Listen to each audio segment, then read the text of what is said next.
And these are the two teams.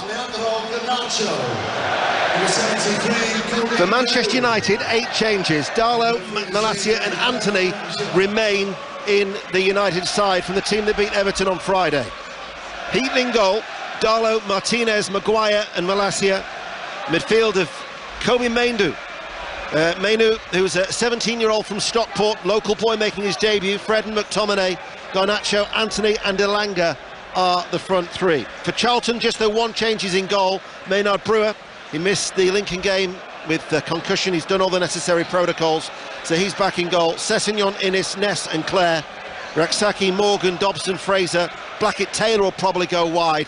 And Miles Leaburn, the son of Carl Leaburn, the very experienced Charlton striker. As you can smell the sulphur from a firecracker as they've been led off in the Charlton end. Manchester United, red shirts, white shorts, black socks. And then Charlton, white shirts, black shorts, and they'll be attacking the Stretford end, playing from right to left.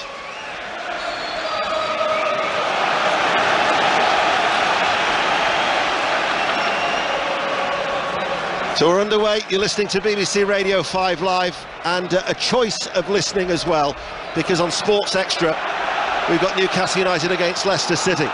But the ball goes out wide, and straight away Charlton are on the attack with Blackett Taylor, who enters the penalty area, crosses into the box and cleared away by Martinez. Well, if the evidence of these opening, 30-odd seconds or anything to go by, Leon, they're not here to park the bus, Charlton. No, despite expectations and despite what Dean Holden said about trying to defend deep, that was exactly the opposite there. Long ball forward into the feet of Leaburn, held it really well, held off Maguire, as good strikers do, played it into the wide areas, and then Blackett Taylor had one thing in his mind: really get at Darlow, and he got all the way inside Manchester United's penalty area before he was thwarted. I wonder if part of him is slightly disappointed that Marcus Rashford is not playing. He came through the Villa Academy and would come up against Marcus Rashford when he was likewise for Manchester United.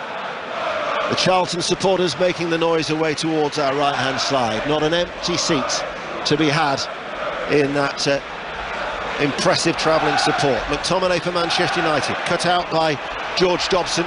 Tall, short, dark hair in the midfield for Charlton. McTominay though wins it back. The ball is played out now to Garnacho, and Garnacho will make a strong run in towards the penalty area. Comes out to Darlow, and left-footed, couldn't keep it down as he entered the penalty area. Left-footed off target, 0-0.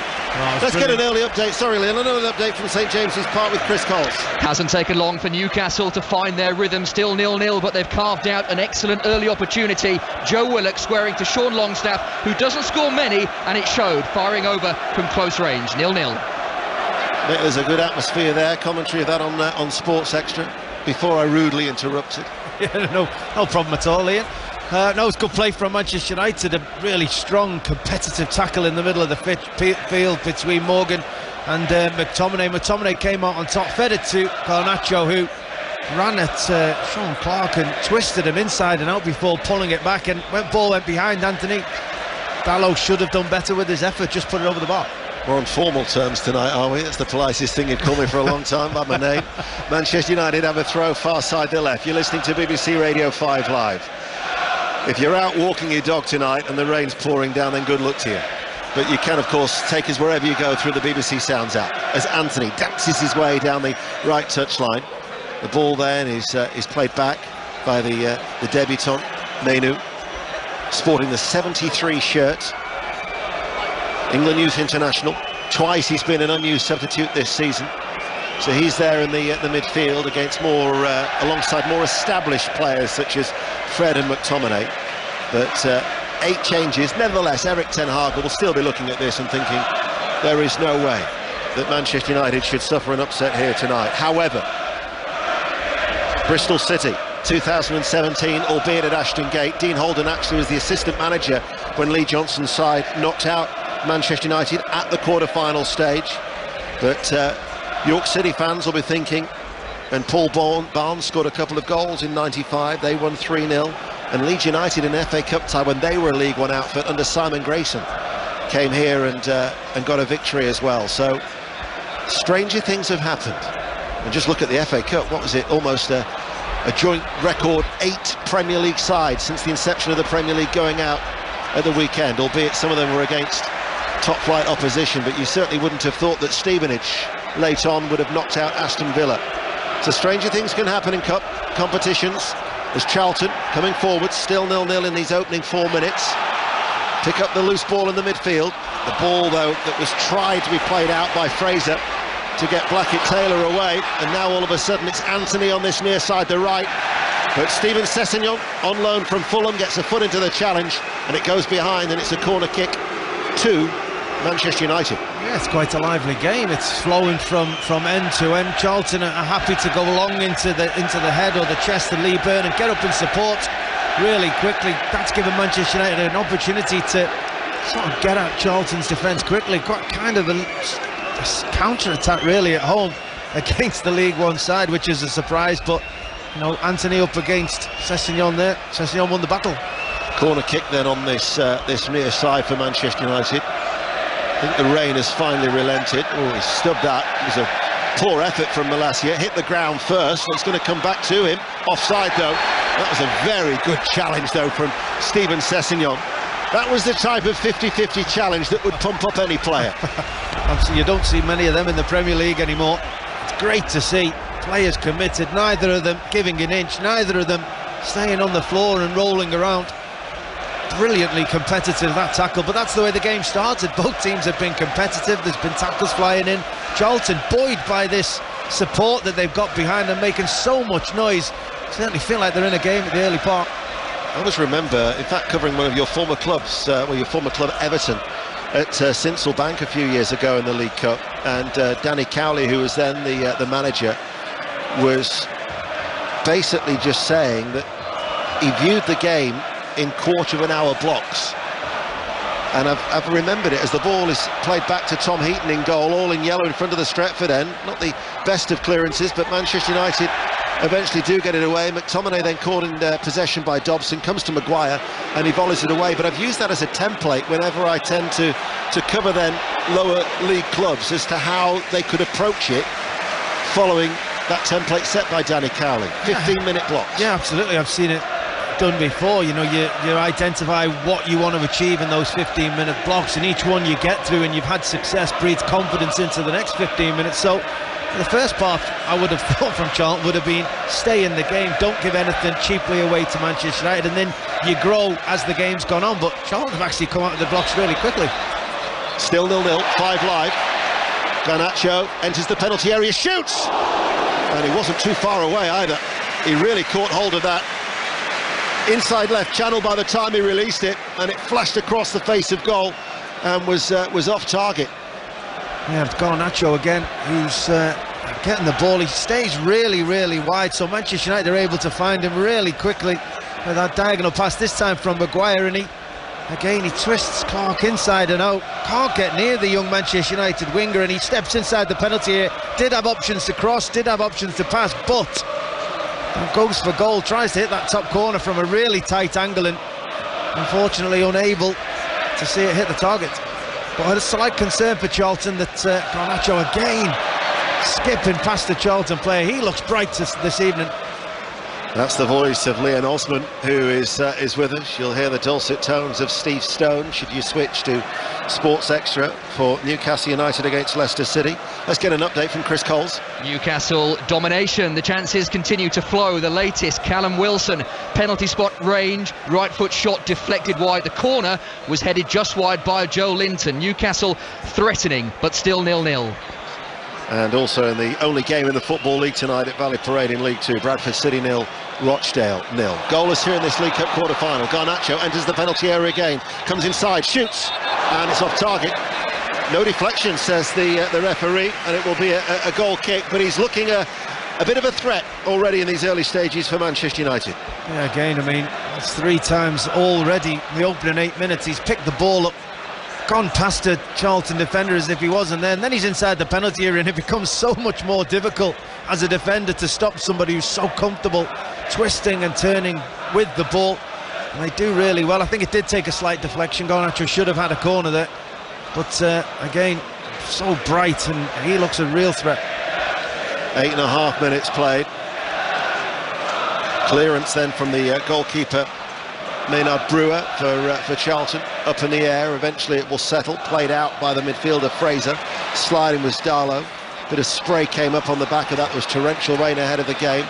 Now it's with Mainu to Darlow, combining on the right hand side, rolls the ball in for Fred, breaking through from midfield.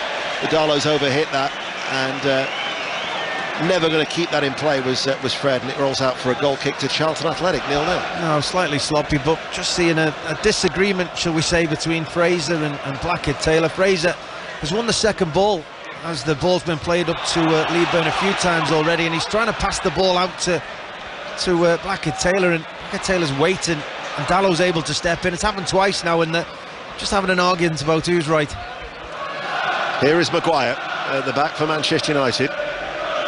Mainu to Darlow, early ball inside to McTominay, looking for, that's offside surely. Oh yeah, it is. It'll be a late flag, and it was offside against Ilanga, who's that central figure, because Anthony's on the right and Garnacho's on the left. Manchester United playing 4-3-3, 8 changes that they've made, and looking to try and keep up this excellent run of form. Just appears to be clicking now for Ten Hag, doesn't it? It does, which is all credit to him and the work they've obviously been doing on the training ground. They've recruited pretty well, and those players have come in, like Sandro Martinez and Anthony, but it's players like Rashford, and it's players that have been here a while that are the ones that have probably stepped up and done just as much. Your Bruno Fernandes has regained his form again. Ball hit long by the Charlton keeper, falls to Maguire, manages to hook it away. Jess Raksaki was trying to get on the end of it. He's a young lad who's on loan from Crystal Palace. He's left-footed, but will often cut inside off that right for Charlton in their white shirts and black shorts. Fred closed down very quickly in the midfield by Dobson to Mainu, and then back with Darlow midway through his own half. And now with Maguire, steady pace from Manchester United. We've been playing now for just over 10 minutes here on 5 Live, and it remains 0-0. Martinez comes forward, hits the ball over the top, looking for the run of Ilanga. Wind will just keep it, actually hold it up a fraction for Ilanga, plays it back to Garnacho, level with the penalty area on the left. Inside now to Fred, central position 30 yards from goal. Darlow's now joined that attack in that central area. The ball played out by Fred, a diagonal ball. Back it goes to Fred once again, challenge from Dobson in the midfield. George Dobson there for Charlton Athletic. Every outfield player now is in the Charlton half. Martinez wraps it in hard to the feet of Garnacho. Malacia on the overlap, pulls it back. Fred and Mark. Fred, good block. Struck the body of Ryan Innes, rocked him onto it off his feet. But it was a goal-bound shot, and that sturdy figure, and it's a bulk of a frame as well for Ryan Innes. It was a good block, corner kick. Yeah, he did brilliantly. Again, difficult moment for Sean Clark. Just slipped over when United played the ball forward, and that had a knock-on effect which left Fred unmarked at the edge of the penalty area, and Innes did brilliantly.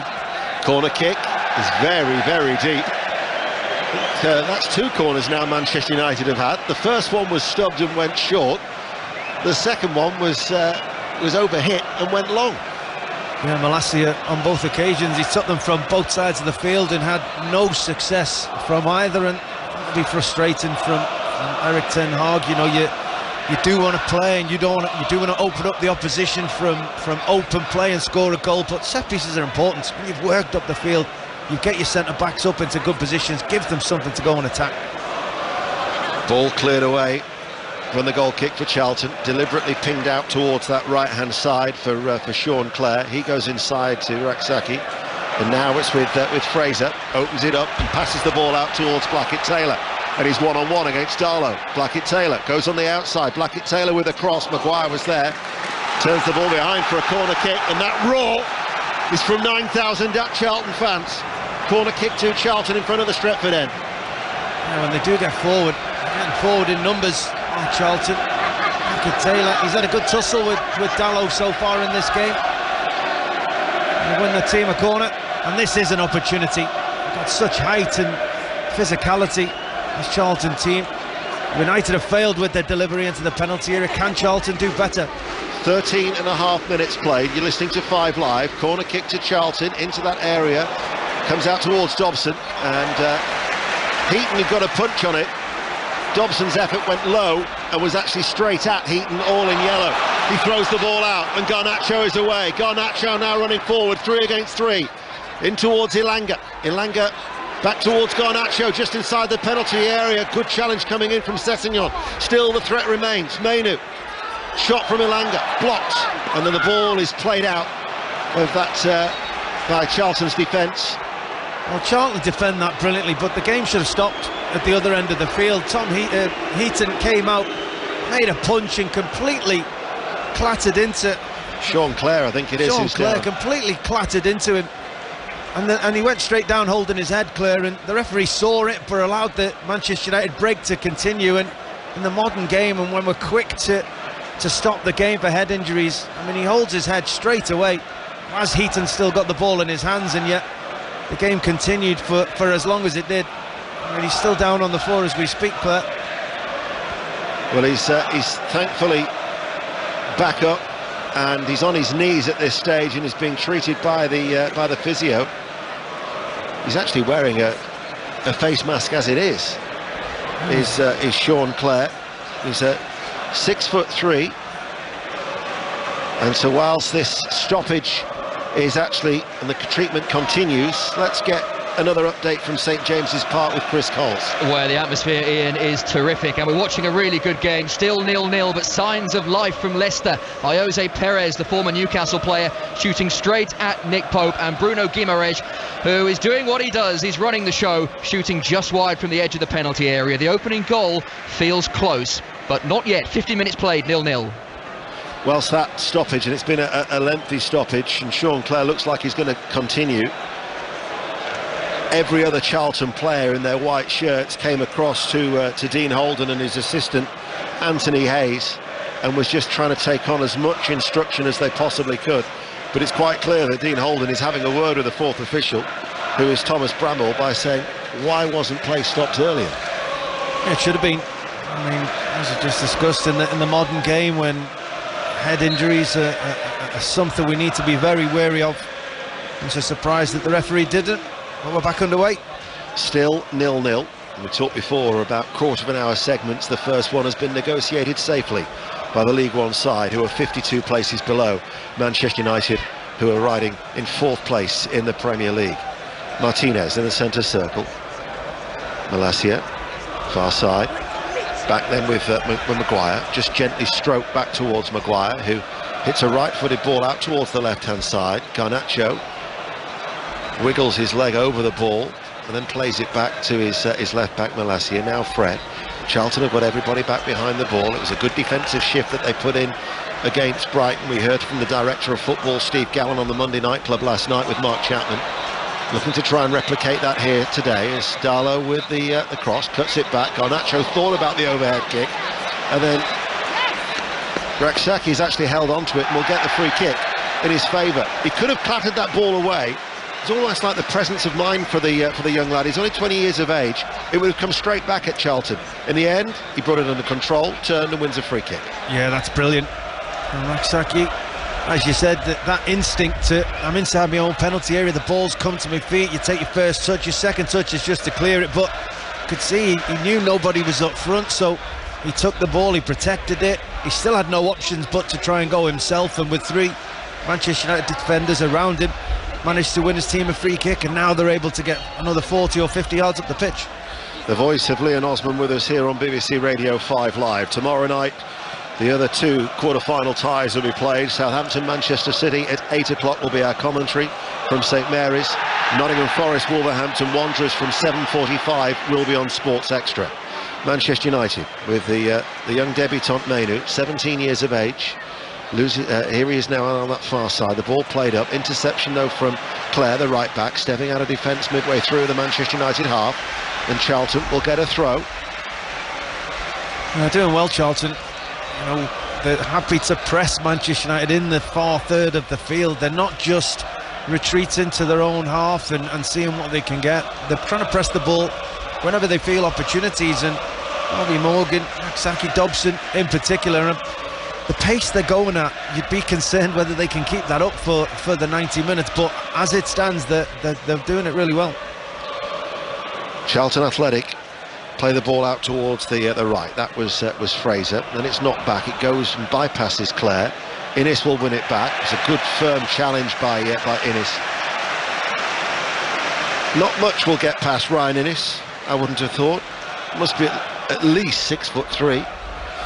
Yeah, not when he's presented with opportunities to tackle like that. I think sliding the ball down the side of him for Elanga would be much more effective for Manchester United, but give him a 50-50. There's the majority of the times Innes will win them. Ball cleared long by the Charlton keeper, Maynard Brewer. No foul on Leeburn.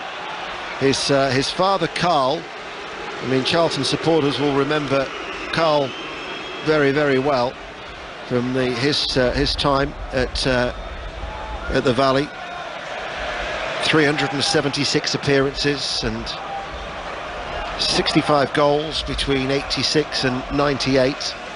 Did actually score here at Old Trafford for Charlton in 12th of March 94. It was only a consolation though. Mark Hughes had scored twice and Kanchelskis the other, as Manchester United on that occasion, in what was an FA Cup quarter-final, triumphed by 3-1. This is a League Cup quarter-final, and it's still 0-0 as we're approaching the 20-minute mark here at Old Trafford.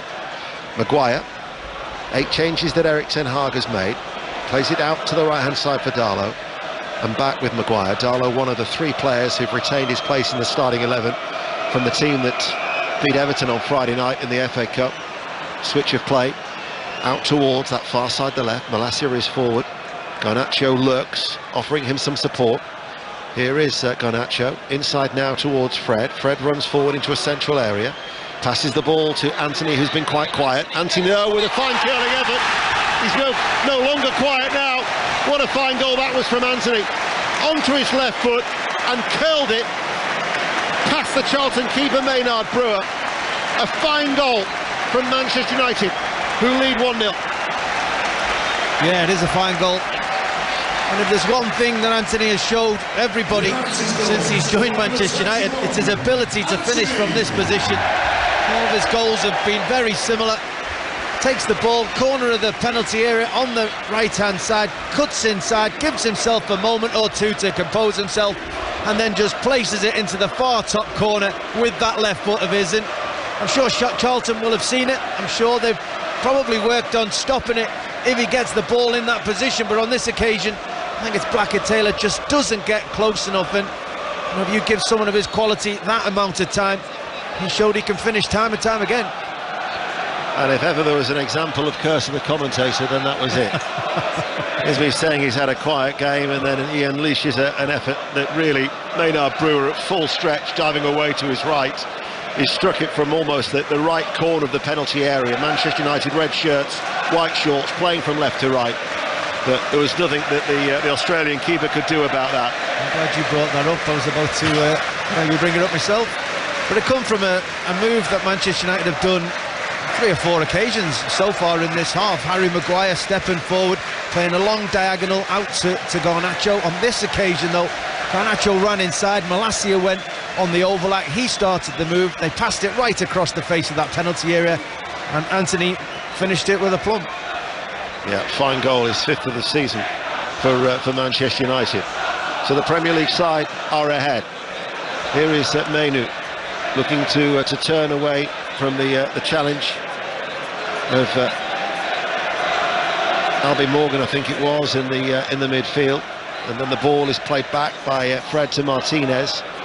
Manchester United coming forward once more. Garnacho once again just bobbled a fraction for him on that left-hand side. Garnacho plays it back. Malacia inside. Darlow's actually popped up. The fullbacks are combining, coming close to a second, and Innes digs the ball away. Only as far as Garnacho. Manchester United looking for a quick second goal here. Here is Martinez. Certainly wasn't expecting Darlow.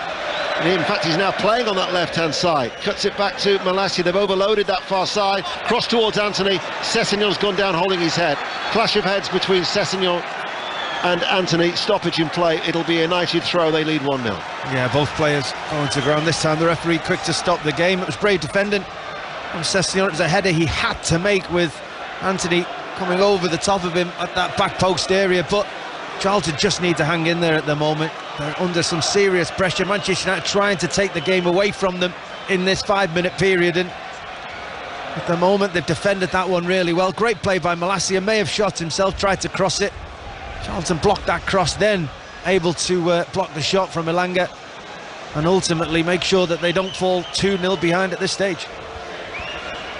That's the thing, I guess, now, isn't it? They've conceded one just to try and make sure that they're still in the tie for as long as they possibly can be. Absolutely, and you've seen at the weekend that Stevenage went a goal behind, but they hung in there. 1-0 was fine because they know in the 80th minute onwards, if there's only one goal in it, the home crowd will get nervous every time you step into their half. So you've seen it from Manchester United. They're not happy with 1-0. They've immediately gone to try and get the second, and Charlton need to hang in there as long as possible. And judging by the hand actions of Dean Holden, I think he's looking for his side to get a little bit tighter. Certainly inside their own penalty area or on the edge. We've just seen Anthony shoot from distance and put it in the top corner. We've then just seen Malacia come into space and Dalot go across, and they're afforded a yard or two more space than they should do. Maybe at League One level you can give that kind of space, but not against Premier League opposition. So Manchester United are leading by a goal to nil. Still no goals in the other quarter-final at St James's Park. Newcastle United and Leicester City, and no goals in League Two between Bradford and Rochdale. Bradford pushing for promotion. Rochdale, well, a win would actually take them out of the bottom two. As the ball is rolled out to Lucan Ness, who's a 20-year-old defender, had been playing on loan at Torquay earlier this season, and as the ball goes up towards Miles Leaburn, who's only 19 years of age. They've got so many youngsters in this side of Charlton Athletic. It's going to be a steep learning curve for them this evening. That was always going away from Miles Leaburn, who's had a decent season, 7 goals that he's scored in his 22 appearances, as Fred rolls the ball into the path of Maguire, and Maguire plays it first time to Anthony, and Anthony's attacking. Sessegnon's ahead of him, slip from Sessegnon, back towards Darlow. Darlow to the edge of the area, Mainu back out towards Anthony, level with the box, does a little shimmy, back towards Darlow it goes. Maguire joins the attack now from central defence. Martinez, he's 35 yards out from goal, he pushes the ball wide of Albie Morgan, slips it in towards Garnacho. Garnacho left hand side by the byline, pulls it back. McTominay wasn't expecting that, although they were unable to hold on to it. That was Blackett-Taylor, and United once again are threatening with Anthony, and Charlton just need to hold on to the ball here. They get a throw. We'll go back to St James's Park. Chris Coles. I keep anticipating, Ian, the next time I speak to you will be to tell you about a Newcastle goal. I can't believe it's not happened yet. Sean Longstaff coming close again. Excellent Danny Ward save. Fabian Schär couldn't turn home a goal-mouth scramble. Eddie Howe wanted his team to be more clinical after defeat to Sheffield Wednesday. It's not happening so far. Newcastle 0, Leicester 0. Commentary of that one is on Sports Extra with Vicky Sparks and Steve Stone. Here we are at Old Trafford. Manchester United leading League One Charlton Athletic by a goal to nil. And we're in the 27th minute of this first half. Martinez is outside the centre circle. Fred now takes over, looks for the ball over the top. Elanga will make the run. Header away though by Ness at the heart of that Charlton defence. It's back towards Garnacho and then hooked clear by Sean Clare, the right back for Charlton, who appears to have had no lingering effects of that aerial and that bang to the head after that aerial challenge with Tom Heaton, the United goalkeeper, earlier on. McTominay plays it out towards Malacia, far side the left. Garnacho is available on the inside, on the edge of the area if he wants him. It'll go out of play, unable to find him, and it's another throw. Manchester United able to play the ball out to that left-hand side. Just too easy at the moment. As I said, Malacia is playing advanced, Garnacho's coming inside, and you know, Charlton are ending up as a back five. Raksaki has ended up, even though he wants to be in an advanced position, he's like an extra right back rather than being able to do anything forward, such as the control Manchester United have in the game at the moment. Only the second time that Charlton have reached this stage of this competition. The other time was 2006-2007 under Ian Dowie and Les Reed. That's a season where they lost to actually Wickham of League Two at home. Jermaine Easter scored for Wickham in the last 8 in that particular season.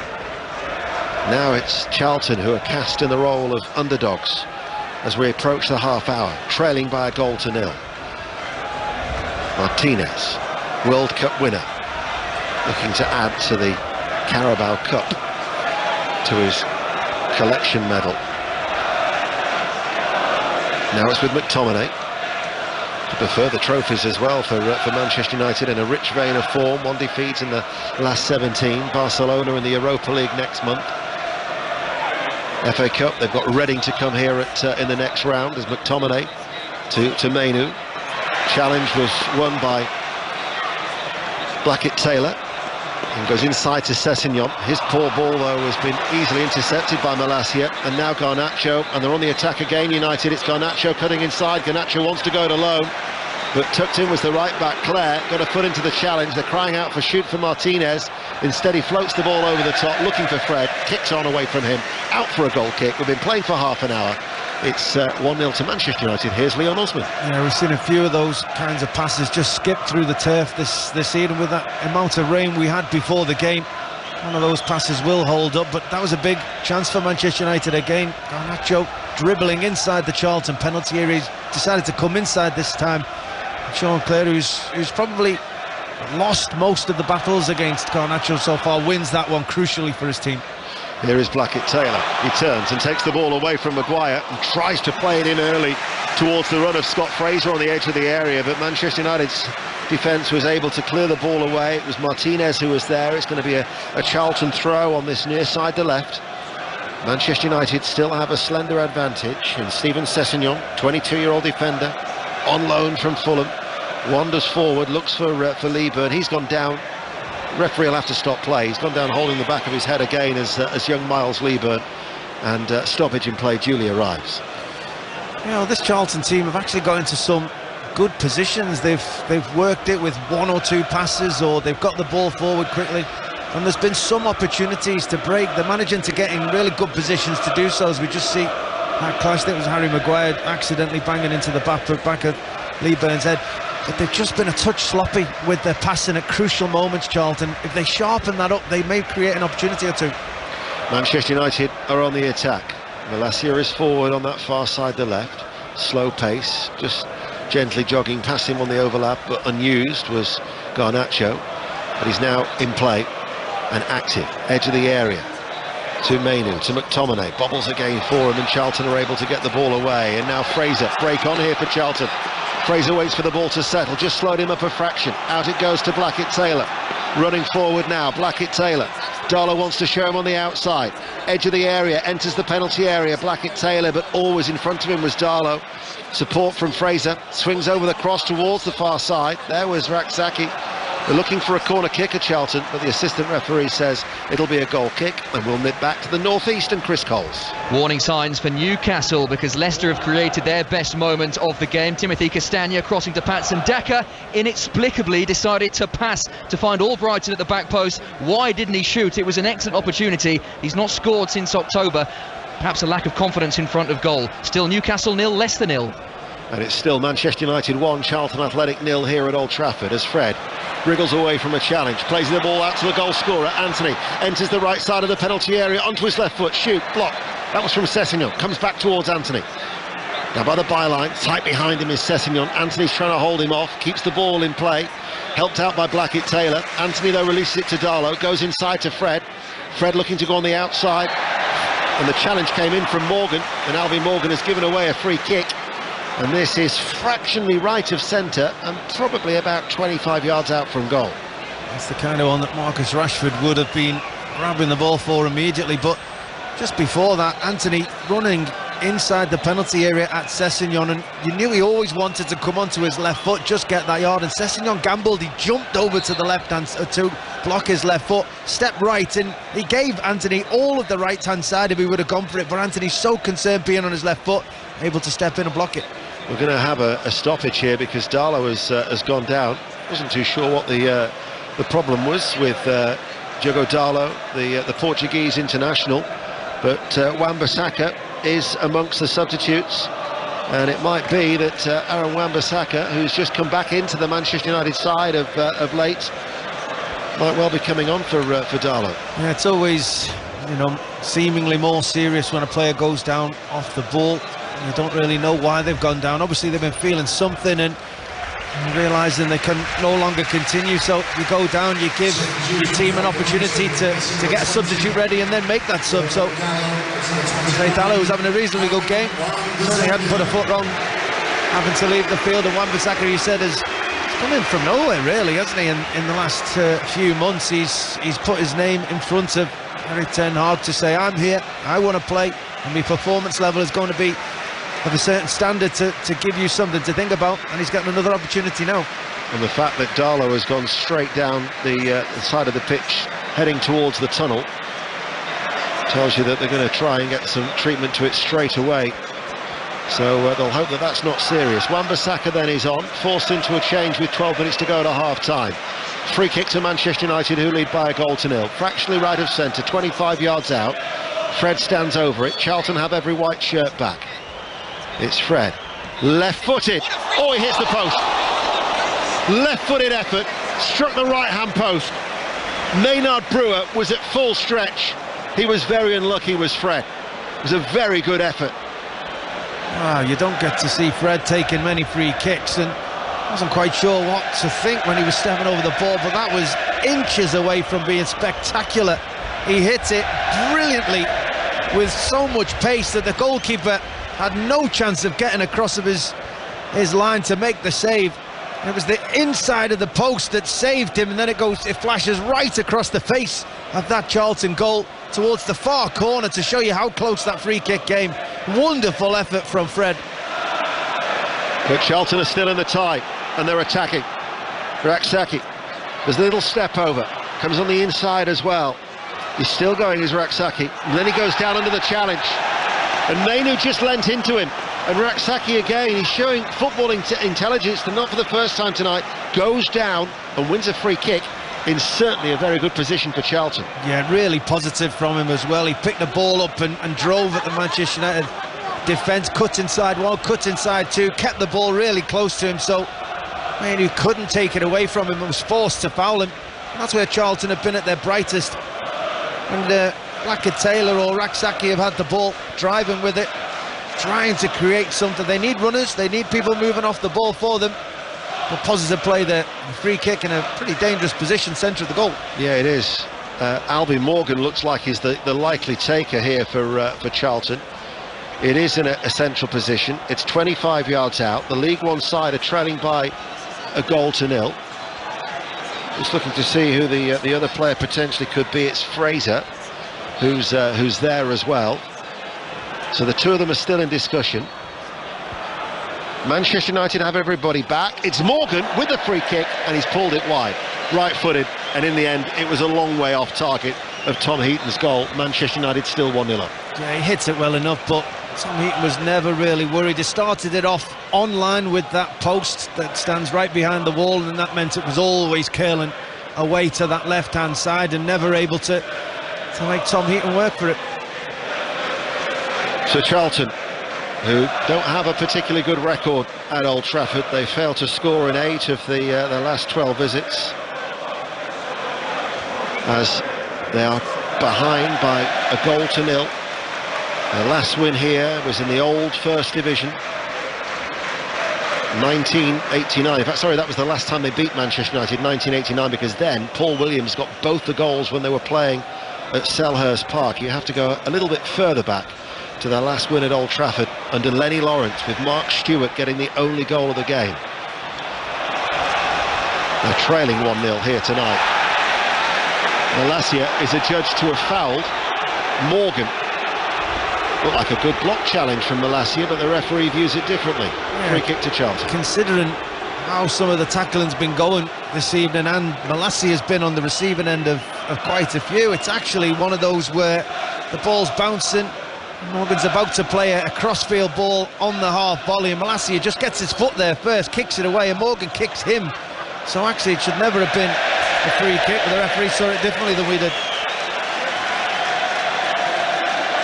Not too much for the strong 9,000 travelling support to get excited about just as yet, as their side are still trailing by a goal to nil. We're edging our way towards half-time. 7 minutes to go to the break. Innes plays the ball forward. Raksaki picks it up on that far side to right, playing from right to left. Raksaki will continue to run forward. Skips away from the challenge of Malacia, who's able to turn now and clear for Manchester United. Up towards Garnacho. Spins, head down, gets a throw on the halfway line. Thought about taking it quickly. Not too many options were available to the young Argentine. I just spoke positively about Raksaki and him driving forward the ball and being positive, but he had to pick his head up there. He got his head down and started running. If he could have just lifted his head, Bobby Morgan had made a run right through the centre of the pitch. It was an easy pass. He would have been clean in on goal, but he just didn't see it. Here is Elanga. Elanga barged off the ball by Dobson and then cleared away by Blackett-Taylor. Lee Byrne will tussle with this one.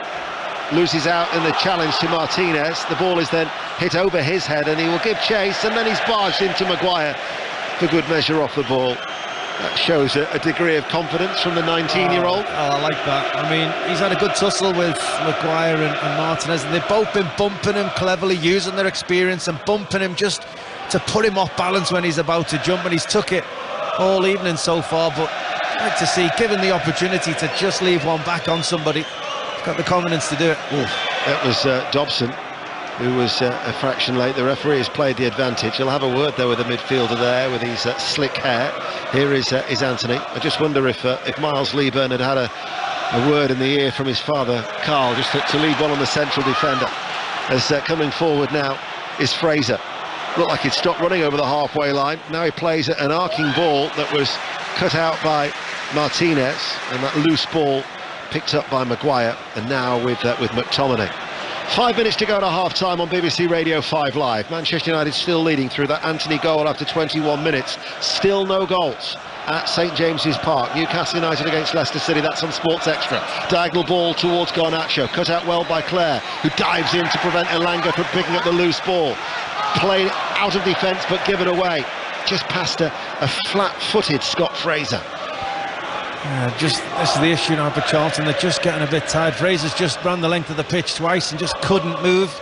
Ball went forward minutes ago and they just couldn't get bodies up quick enough. They're working so hard defensively, but to then turn that into attack quickly can be really difficult. Raksaki plays it back to Clare, inside for Innis.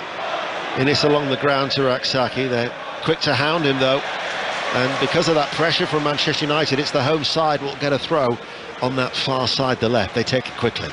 McTominay to Garnacho, being followed by Clare, gives him a little push and a shove for good measure. Back towards Garnacho once again, and now Martinez, who's inside the Charlton half, goes back into the centre circle to find Maguire, puts his bright orange right boot on the ball, surveys the options, passes it back towards Martinez. Quite a high line from the white shirts of Charlton at this stage, and the ball goes back, and then the ball to Martinez, who's gone out wide on that far side, the left, to Malacia once again just over the halfway line in the Charlton half. Charlton trying to keep their shape. Garnacho comes in off that far left touch line, runs in field central area. Fred with his red shirt rippling in the breeze. The rain has now stopped, but it'll still be very greasy on top. Out towards Anthony on the attack, near side the right, goes on the outside of Sessegnon, enters the penalty area, has to come back on himself, helped out by Wan-Bissaka inside the box. Back to Anthony, little slip there, taken away by Dobson. Break is on, Dobson running forward. Now where's the supporting players? Out towards Raksaki. They didn't have the legs. Just didn't have the legs. They were chugging. He chose the wrong option. He had two players. He had Fraser coming left. He had Leeburn to his left as well. And the only player he had going to his right was Raksaki, and he chose the latter. And he was marshalled by Malacia getting back. He needed to go left to continue that break. Here is Garnacho running at speed, enters the penalty area and fires a left-footed shot off target, goal kick. Manchester United still lead by a goal to nil as we look up to the mass ranks of Charlton supporters, and then you realise how many stewards are there in their luminous jackets on duty for that strong, impressive travelling support that will be pleased to get to half-time only a goal down.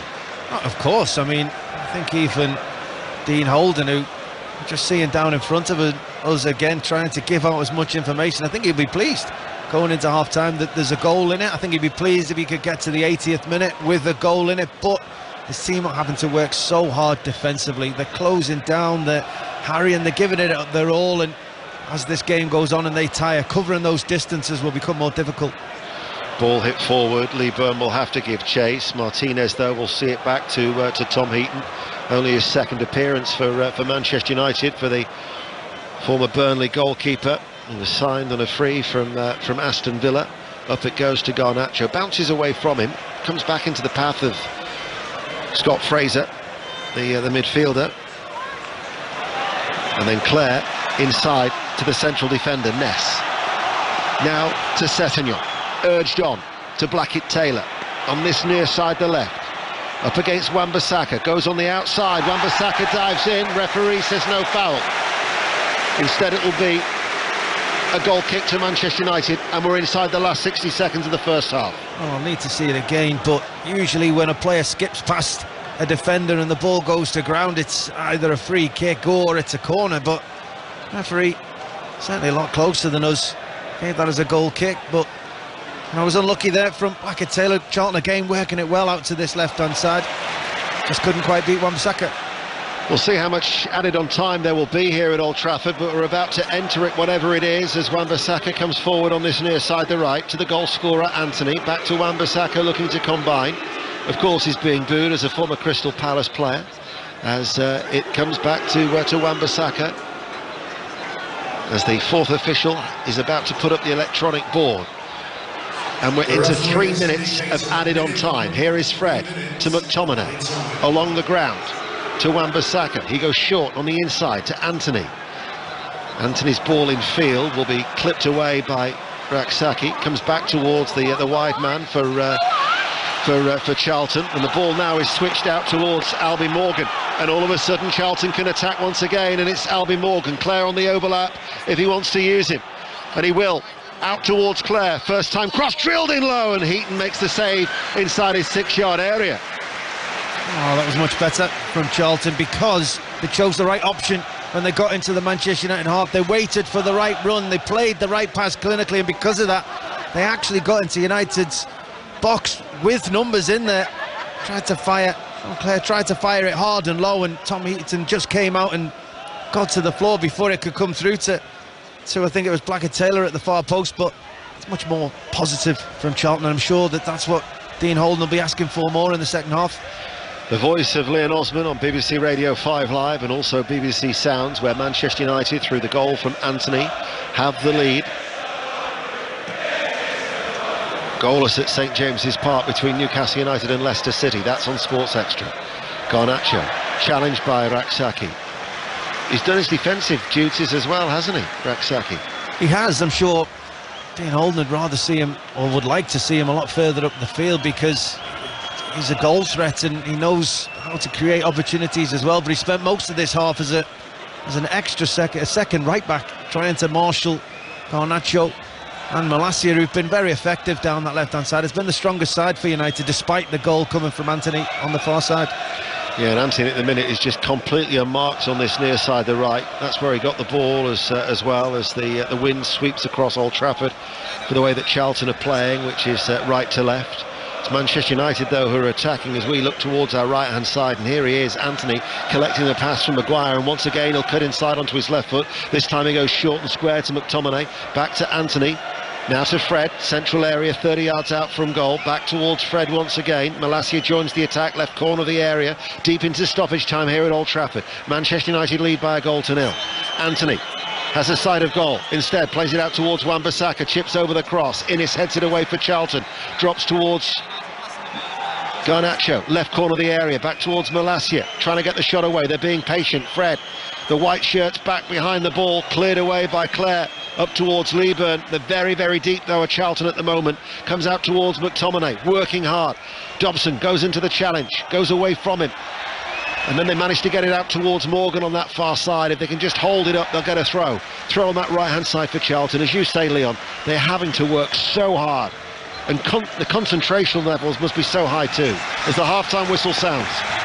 Yeah, it's been a difficult half for Charlton defensively, no doubt about that. Manchester United have played pretty well. They've showed good patience. They've been raising the tempo when they've had the opportunity. They've created a number of chances and scored that one from Anthony. But Charlton are still in the game. Charlton have worked hard defensively. Charlton have last 5 minutes of the game have just started to break them much better, pick the right passes, and I'm sure that's the kind of positive message that Dean Holden will be saying to his team at half-time. Well, it was a fine curling goal from Anthony that gave Manchester United the lead. It was a curling effort from the right corner of the edge of the area, left-footed, gave the keeper no chance. Since then, they came close to extending it through a Fred free kick that rattled the right-hand post. But at half-time, here at Old Trafford, Kelly, it's Manchester United 1, Charlton Athletic 0.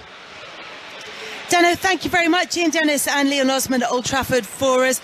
Manchester United are leading, and it's Anthony yet again, Leon, who's on the score sheet for them. Yes, and it's a trademark, what is becoming a trademark goal from getting the ball on the right-hand side of the Manchester United attack, taking a touch, coming in onto that left foot, setting himself and putting it in the far top corner. And you know, Manchester United have actually been a lot better down the other side of the field, but because of how effective that's been, they've dragged so many Charlton players across to try and stop them attacking in that avenue, that when they then filter the ball back to Anthony, he's got all the time he needs to pick his spots. And you know, the goal was absolutely terrific. Amazing what rumours of signing a striker can do for your goal scorers, as far as Eric Ten Hag is concerned. The one genuine concern for him might be the injury to Dalot, who's gone off. Yeah, you don't want to pick up any injuries in these games, and you know, Dalot's been playing pretty well this season, so it will be a concern. It didn't seem to be one where he's running full out and pulls up immediately. They're the ones that you really worry about. There was no seemingly obvious contact injury, so maybe it's something that came on slowly, and using his experience, he's got himself off before it gets too severe. That's certainly what his manager will be hoping. And while Manchester United are in front in this game, it's not like there hasn't been a threat from Charlton. Have you seen what you expected to in this? As a neutral, you're hoping that Charlton can work themselves up the pitch a little bit better than they have done, so that they can then use Leeburn in the way he wants to be used, getting deliveries into the top end of into the penalty area for him to attack with his head. But it's been a little bit more counter-attack from Charlton, and they were choosing the wrong options for a good 30-35 minutes in this game. But just the last 5 or 10 minutes, they've started to be able to attack with numbers, and they've started to pick the right passing. And despite them tiring, they've actually been more effective in that period.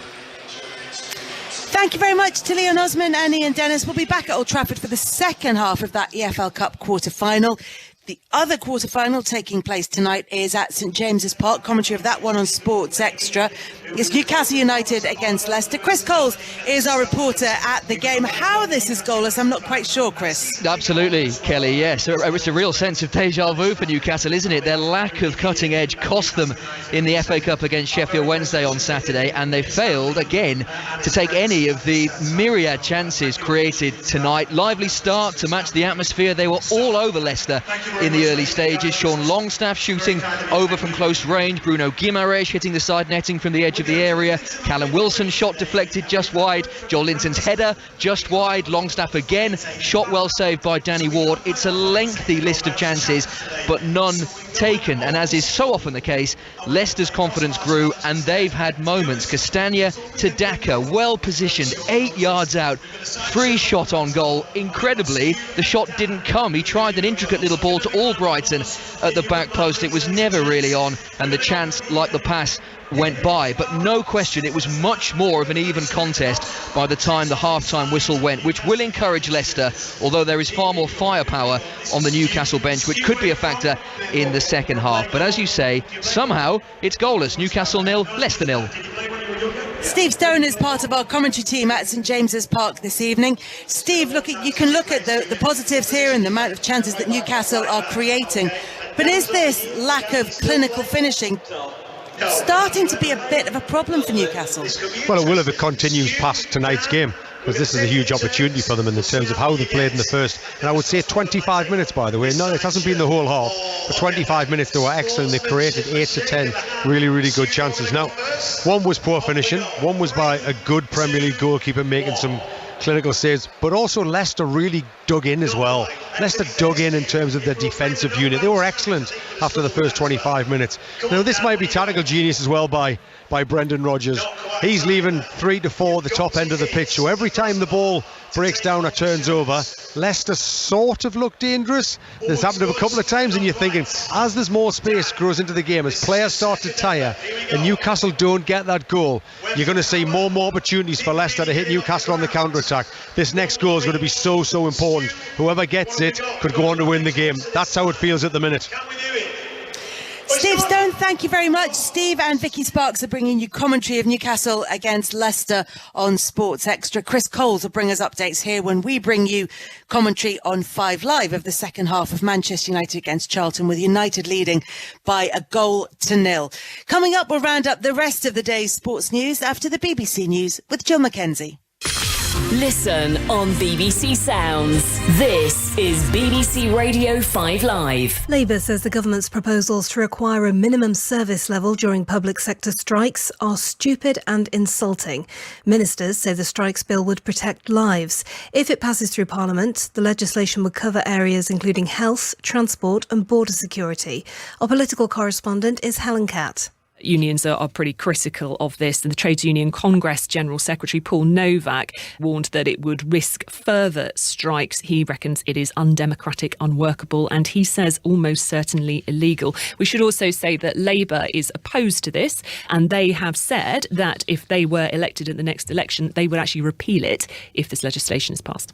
The family of a British aid worker who's missing in Ukraine say they're very worried for his health and whereabouts. Chris Parry was last seen alongside another man from the UK, Andrew Bagshot, who's also missing. The parcel delivery firm Evri has apologised to customers for not delivering their parcels on time or at all. The company says staff shortages, Royal Mail strikes and bad weather contributed to the delays, which it says will be sorted in the next few days. Official figures show the UK's home entertainment market is now worth more than £11 billion. That's a rise of nearly 40% since before the pandemic. The Entertainment Retailers Association says this year's growth has been driven largely by Top Gun Maverick and Harry Styles. Sarah Crompton is a theatre critic. What's really happening is that people are exercising a change in how they live. I feel that people are choosing and able, of course, to watch far more at home. But theatres and so on are reporting changes in habits. Nevertheless, a successful show in the theatre will still be a full show. And the publisher of Prince Harry's memoir, Spare, says it's become the UK's fastest-selling non-fiction book ever. It sold more than 400,000 copies on its first day. That includes hardback, ebook and audiobook formats.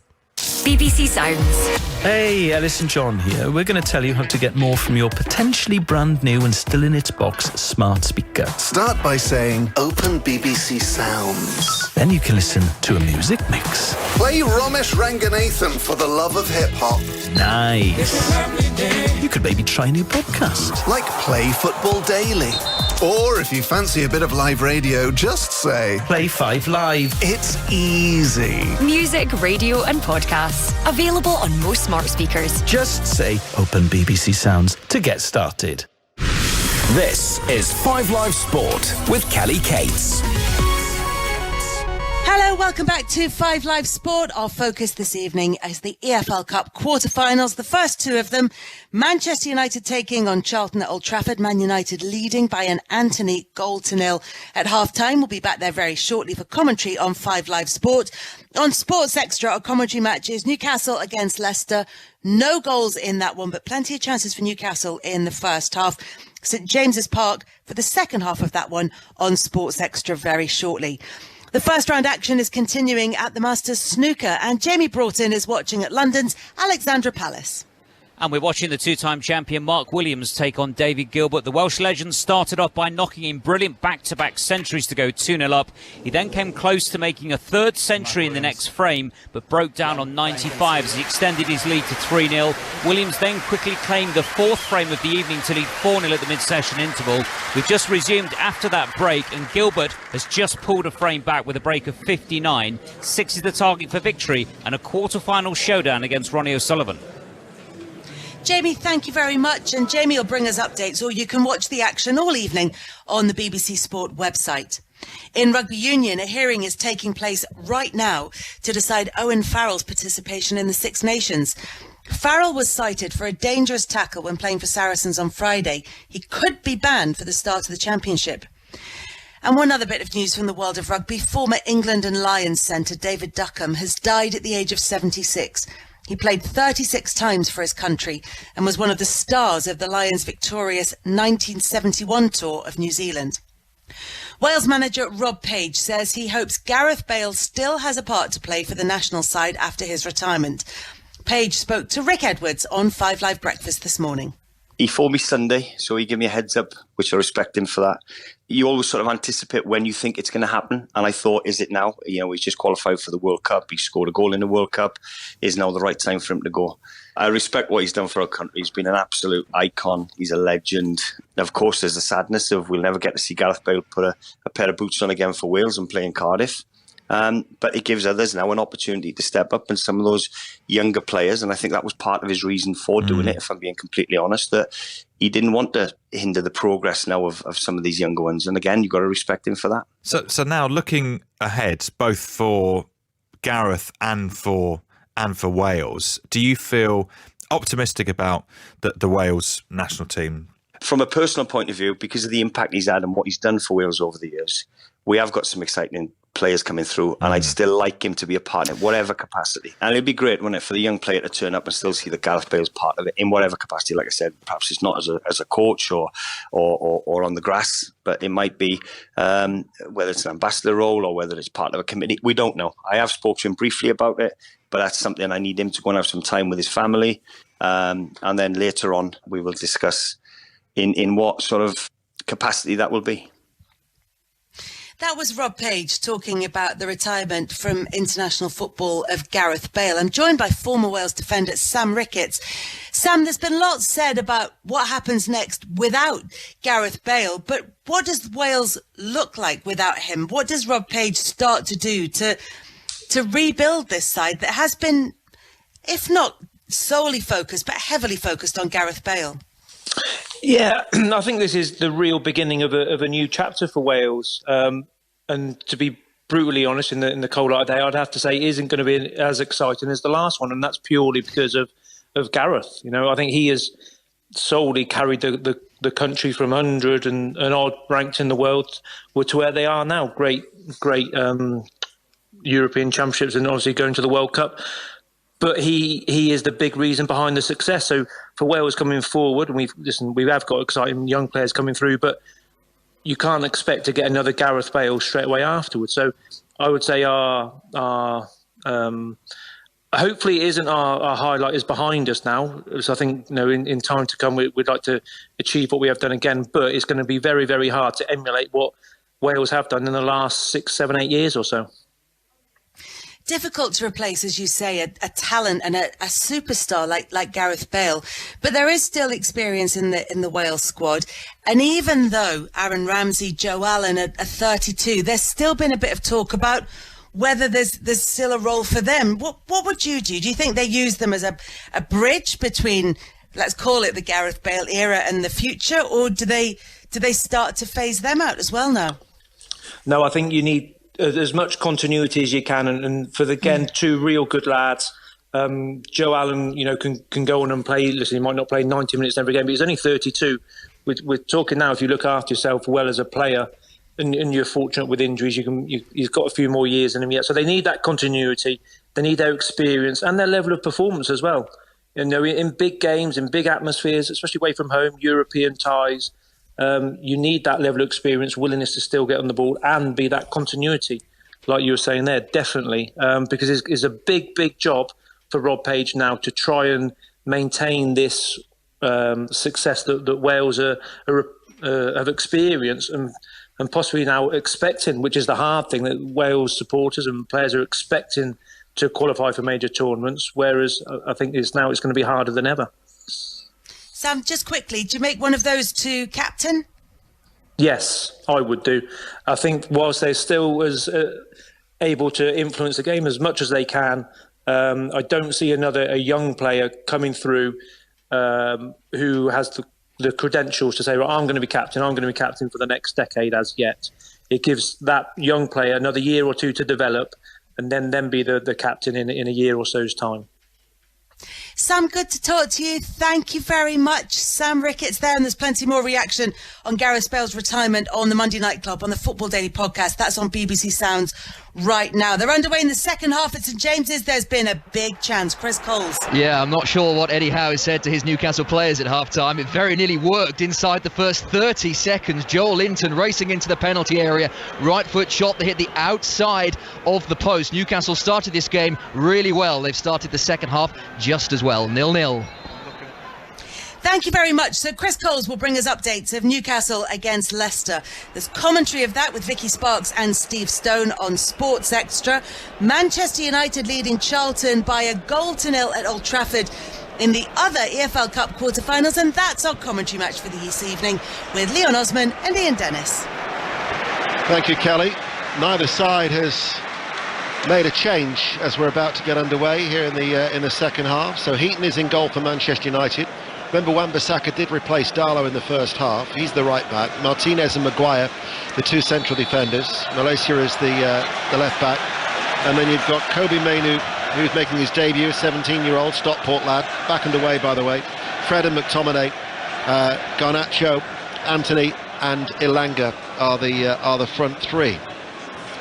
Manchester United, red shirts, white shorts, black socks. Second half are playing from right to left, so they're attacking the Stretford end against a Charlton side from League One in their white shirts and black shorts, who have Maynard Brewer in goal, a back four of Stephen Sessegnon, Ryan Innes, Luca Ness and Sean Clare, and then a midfield of Jess Raksaki, Albie Morgan, George Dobson, Scott Fraser and Corey Blackett-Taylor, and Miles Leaburn as the lone striker. And they're attacking the end where the 9,000 Charlton supporters are just breaking out into song.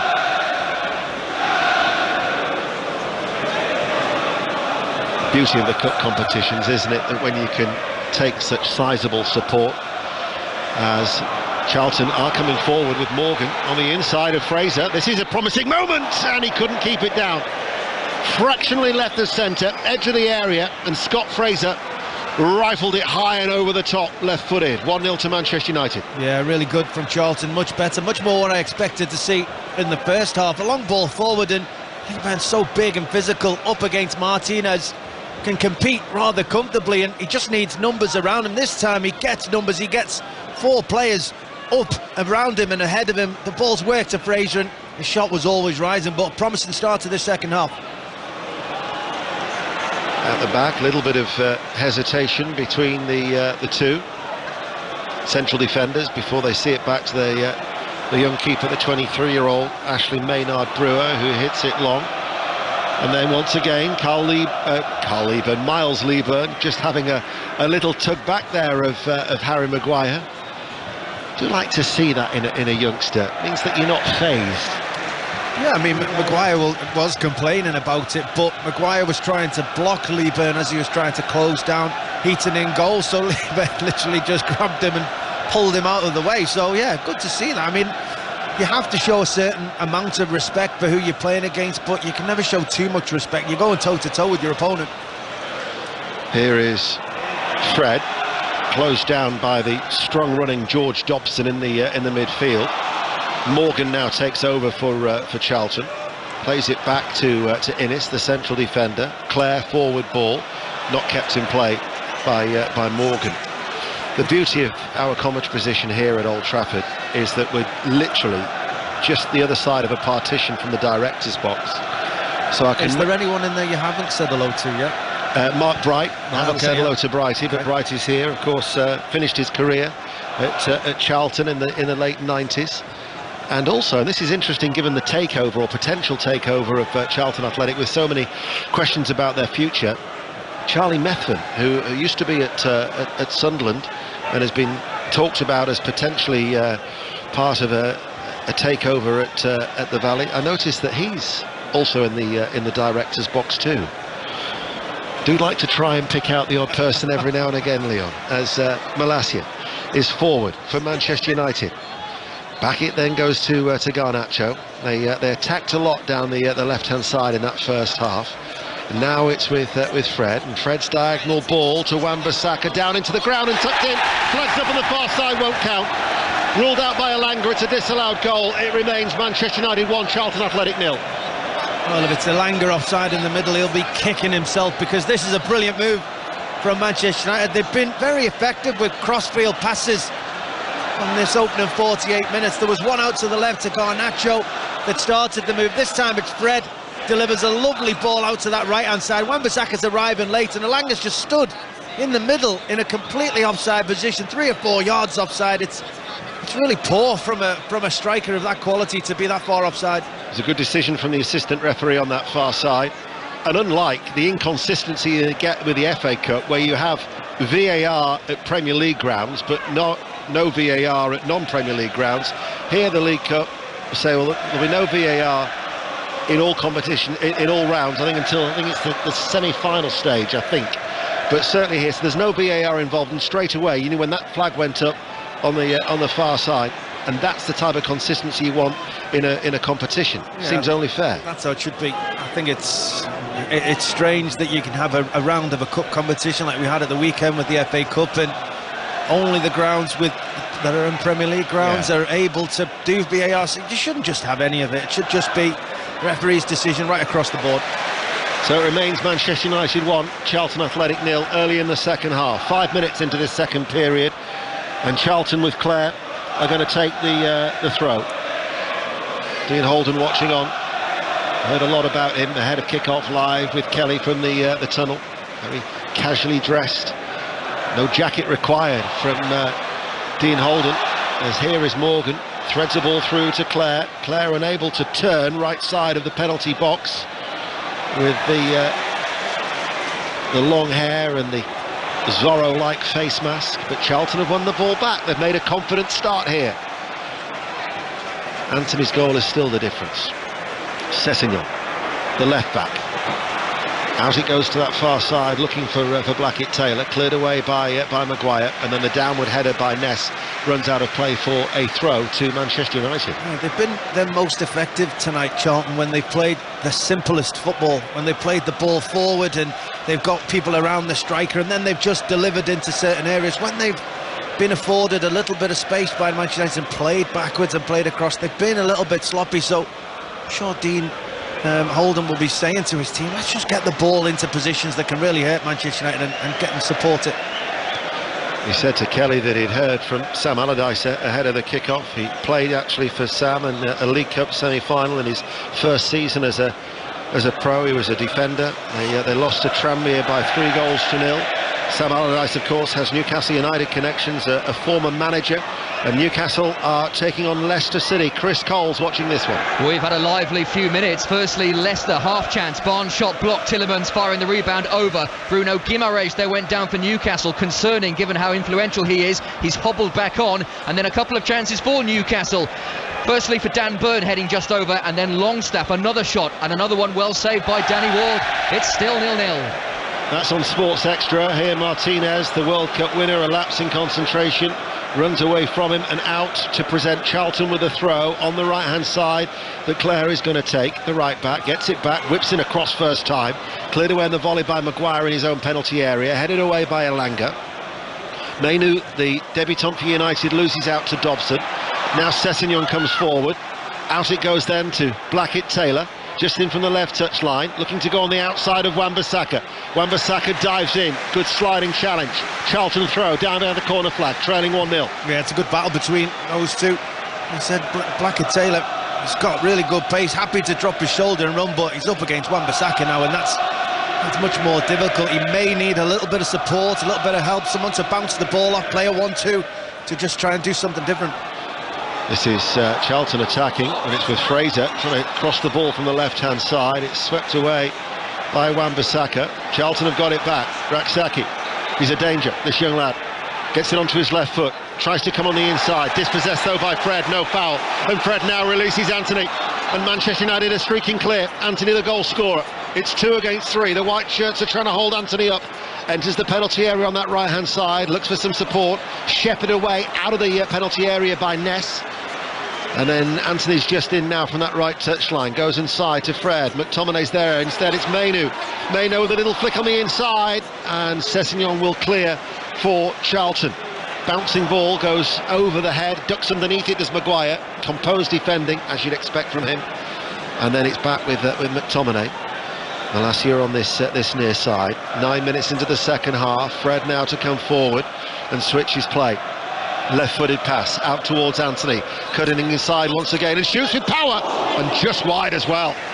It was around waist height, and it was a flat ball, just never moved at all, never deviated in the air, but it was a powerful effort from Anthony. Yeah, Maynard Brewer didn't react till late, and he seems much more effective from 25 yards on the angle than he is even closer, does Anthony, because he's got his aim, he's got his distance, he's a goaltender, he's got the right club for that position on the field, and I'm lucky to see it go past the post.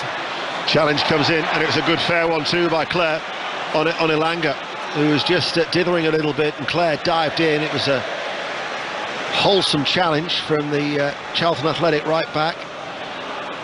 We're on air until 10:30 tonight, so we'll bring you as much live reaction as we can, not only from here at Old Trafford, where Juliet Farrington will be in the tunnel, but also from St James's Park, where it remains Newcastle United 0, Leicester City 0. Who knows, we might even have a penalty shootout live for you as well, because remember, there is no extra time at 90 minutes, straight to penalties. Manchester United 1-0 up, amidst the din being created by the Charlton travelling support. McTominay attacking the Stretford end. Fred.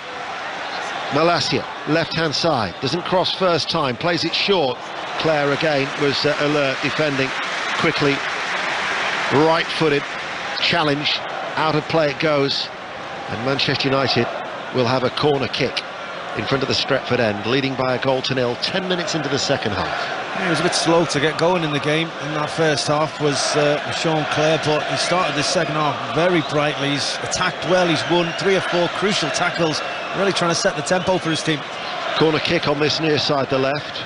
Fred is going to take it, left-footed, header from Martinez, goes forward but also goes out wide towards the right. It'll be Anthony now running inside. He chips the ball into a crowded area, back towards Martinez, and running the ball clear was Fraser, and just helps it on its way towards Morgan. He passes the ball forward now towards Lieberg, who tries to switch play. As he was running on the right side, he just tried to play it into a central area where he knew that Blackett-Taylor and Raksaki were, and Charlton have won it back. Blackett-Taylor, left-hand side, goes on the outside, delivers the cross. Lieberg waits, far post, ball headed behind by Martinez. Watchful defending, and Charlton's pressure wins a corner kick.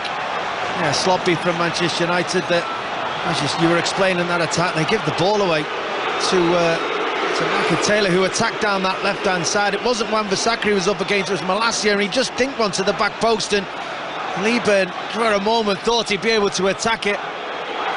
Martinez gets there first, headed out, and a free kick's been given. Why is he given the free kick? Charlton fans aren't impressed. Well, I think as Martinez heads that ball out, Lieberg realising he can't go with his head, does try and go with his foot, and may or may not have made contact, but it's been given for foot up. But the referee gave a corner straight away. The assistant on this side of the field gave a corner straight away. It seemed that Manchester United making the case for it is what swayed the referee's mind.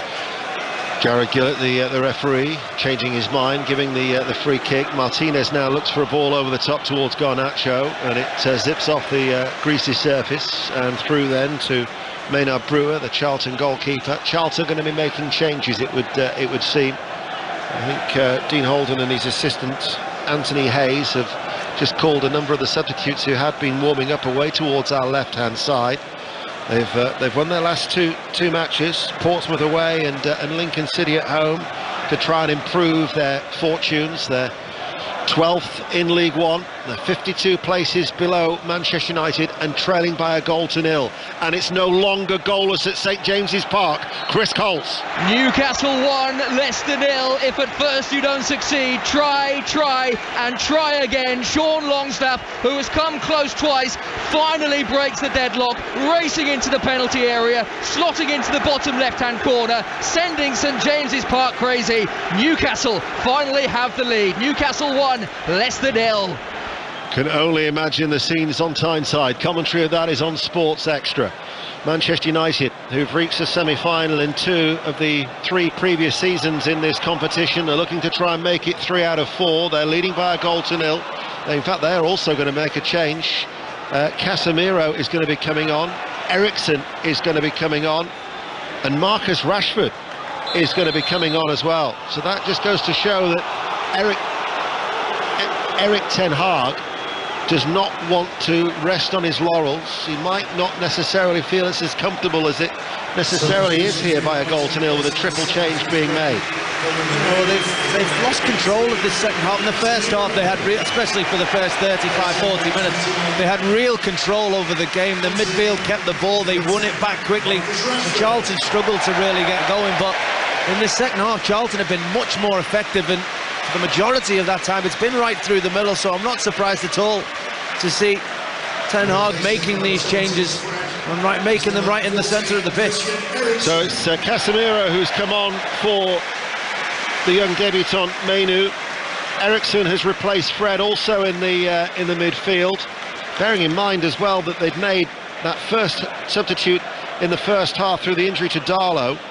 So with Rashford, Casemiro coming on, they'll have one more substitution opportunity, and the other one is the goal scorer Anthony, who's going to be coming off, and Marcus Rashford, who's in a rich vein of form, 5 goals in 5 successive games. He is coming on for Anthony, and now Charlton are going to make a change as well, and the player who's coming off is Corey Blackett-Taylor, and the replacement for him is Owen O'Connell, who's a defender, began at Celtic, signed in the summer from Rochdale.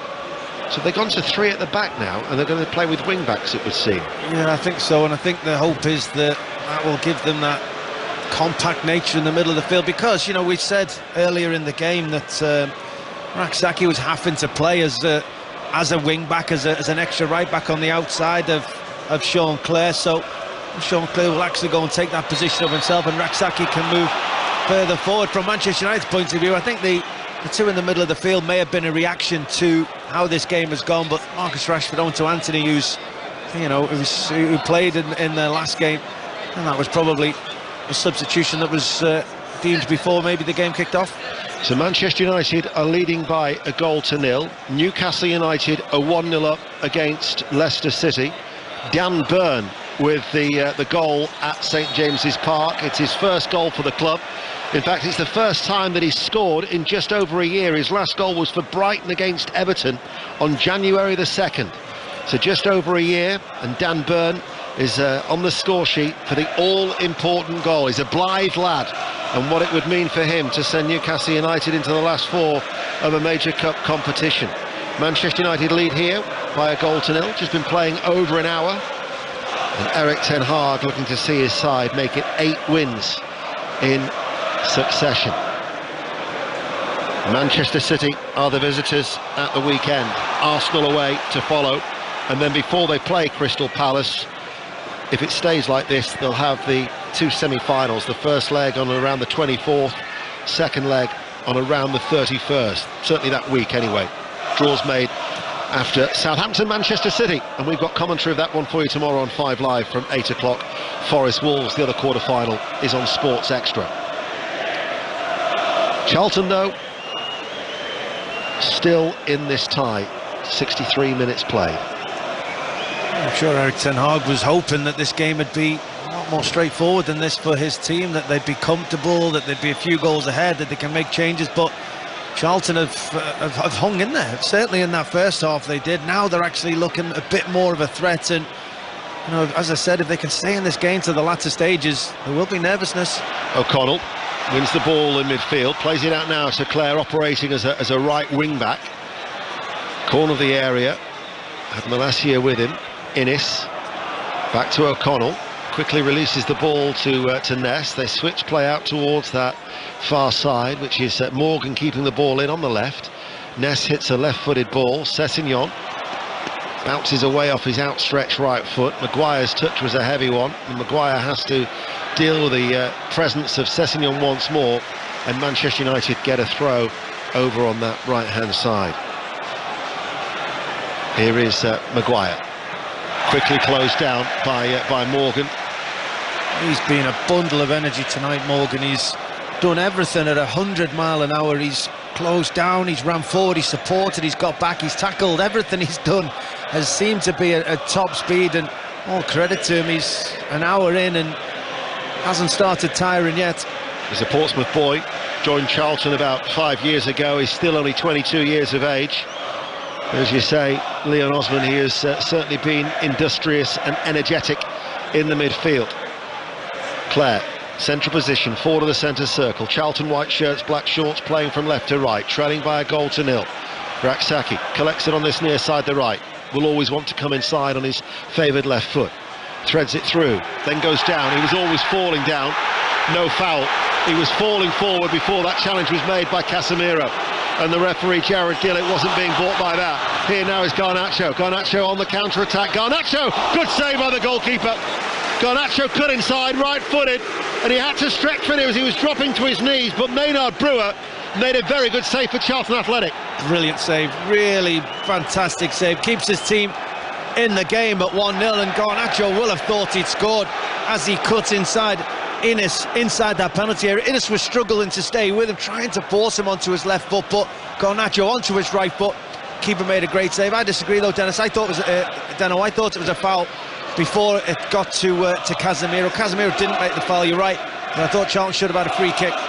I should have taken him a lot when you called me Ian. No. Just called you Dennis. I'm going for the lot. I agree with you, Osman. Charlton now are coming forward, and it's with Fraser. Josh Payne is going to be coming on very, very soon. Diminutive footballer. I remember seeing him in his Southend United days as a ball that looked for diagonal towards Clare, but it was mishit by Dobson. So Jack Payne is going to be coming on, and it's Albie Morgan who's going to be coming off.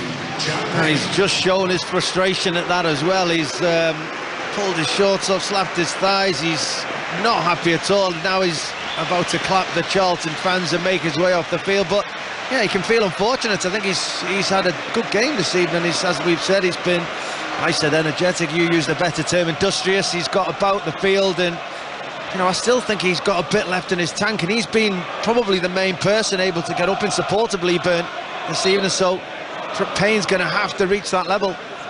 The one thing though I've noticed now, Leon, is the fact that they are playing with wing-backs, Clare on this near side, the right, and Sessignon on the left, is that Raksaki, who predominantly was out wide right in the first half, has now gone into a more central area as Manchester United attack. I'll get the thoughts of Leon Osman on that in a moment, as Malacia, out it goes to Garnacho.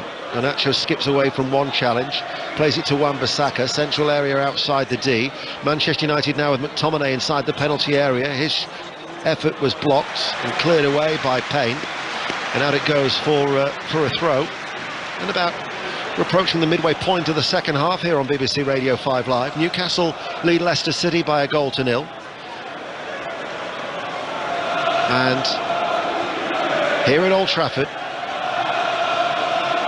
Manchester United still leading through that goal from Anthony in the first half. They can't find the second goal. They actually haven't created that many clear-cut opportunities as the cross comes in. Clare on the cover, heads it away. Dobson plays it short and forward. Raksaki in that central area, met by the sliding Martinez. They release the ball to Raksaki a little bit too far ahead of him, and there on the cover was Maguire. Well, Charlton are going mad with the referee, very frustrated in the middle of the field as Raksaki tried to skip past Martinez. He handballed it. The ball then fell back for Dobson in midfield, who overhit the pass, and Charlton wanted the free kick. He's brought a couple back afterwards for Manchester United free kicks during this game, but failed to do so for Charlton there. Rochdale, who gave Manchester United a scare in 2019 in this competition, have come from behind. They're leading Bradford City in League 2 by 2-1. That would actually take them out of the bottom two down there in the nether regions of the Football League. They'd exchanged places with Hartlepool United as the cry of United from the Manchester supporters here at Old Trafford, looking for that comfort goal really, because in any game when it's a slender margin, you can never sit comfortably.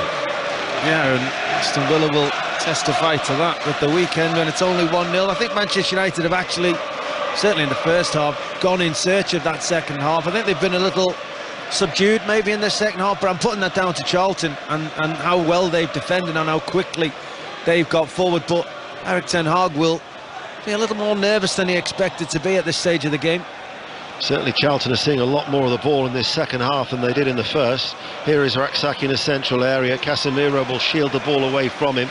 Marshals it back to Malacia, and then Casemiro and Eriksen, the two substitutes, combine in the central area of the field here at Old Trafford on a damp evening, as Casemiro now hits a hopeful ball, and that will go straight out of play for a goal kick. There's been another goal at St James's Park. Chris Coles. And that should be the game now for Newcastle United. They'd lead Leicester by 2-0. Joel Linton with it, well found by Almiron. Joel Linton charging into the penalty area to finish into the bottom corner, adding to Dan Burns' opener. Newcastle 2, Leicester 0. Well, who would have thought, with 20 minutes remaining, that of the two ties tonight, it's the one at St James's Park where you'd think that's the game safe? Yeah, well, probably not many people. Maybe some of the more hopeful Charlton fans, but you know, they need to just do a little bit more at the top end of the field. They've done brilliantly up to this point, Charlton. They've stayed in the game. They've frustrated United in this second half. United have played a few long, aimless balls, although that one's a fantastic one. Ball switched out towards the right, behind McTominay. Little slip by Ness. O'Connell was there in his own penalty area to play the ball out to Sessegnon on that far side, the left. It'll be a Manchester United throw as they attack with 20 minutes remaining and still only leading by 1-0. But we're just getting to that stage now, speaking about Charlton, where they've stayed in the game, they've done well. There will be a few people, as we've all thought, that expected maybe Manchester United to be more goals ahead at this point, so they will start to get nervous when Charlton go forward. They just need to show a bit more quality in that final third. Garnacho, good instant control, slips it into the path of Eriksen, who crosses it across the face of goal, and running in was McTominay. Couldn't get there. The ball actually has been kept in play by Wan-Bissaka down by the corner flag on that right-hand side. Now back towards Casemiro. Casemiro, left-footed. His ball forward, headed away by Dobson. That loose ball will be tidied up by the red shirts of Manchester United. 19 minutes remain of normal time. Eriksen to Garnacho. Garnacho running forward, offside for Garnacho, and it'll be a free kick to Charlton. And already you can see that Erik ten Hag is saying to Garnacho, look across the pitch. Yes, yeah, you saw that. He was frustrated because that's, I think, the third occasion he's been offside all the way out here on our side of the pitch in front of us, and ten Hag's basically saying you can see the whole pitch. He's telling him that's something you've got to realise and learn as a young player developing. You can't keep being the reason your team's attacks break down just because you're offside. Ball cleared then by Maynard Brewer, the Charlton keeper. Leeburn over his head, out of play it goes for a Manchester United throw deep inside their own half. Who's just had a huge chance at St James's? Chris Coles. Leicester City, Ian, and that would have set up a really interesting 14 minutes. An unbelievably good chance squandered by the usually reliable Jamie Vardy, found by Perez, and there was Vardy, 7 yards out, goal pretty much open, and he slotted it wide. Still Newcastle 2, Leicester 0.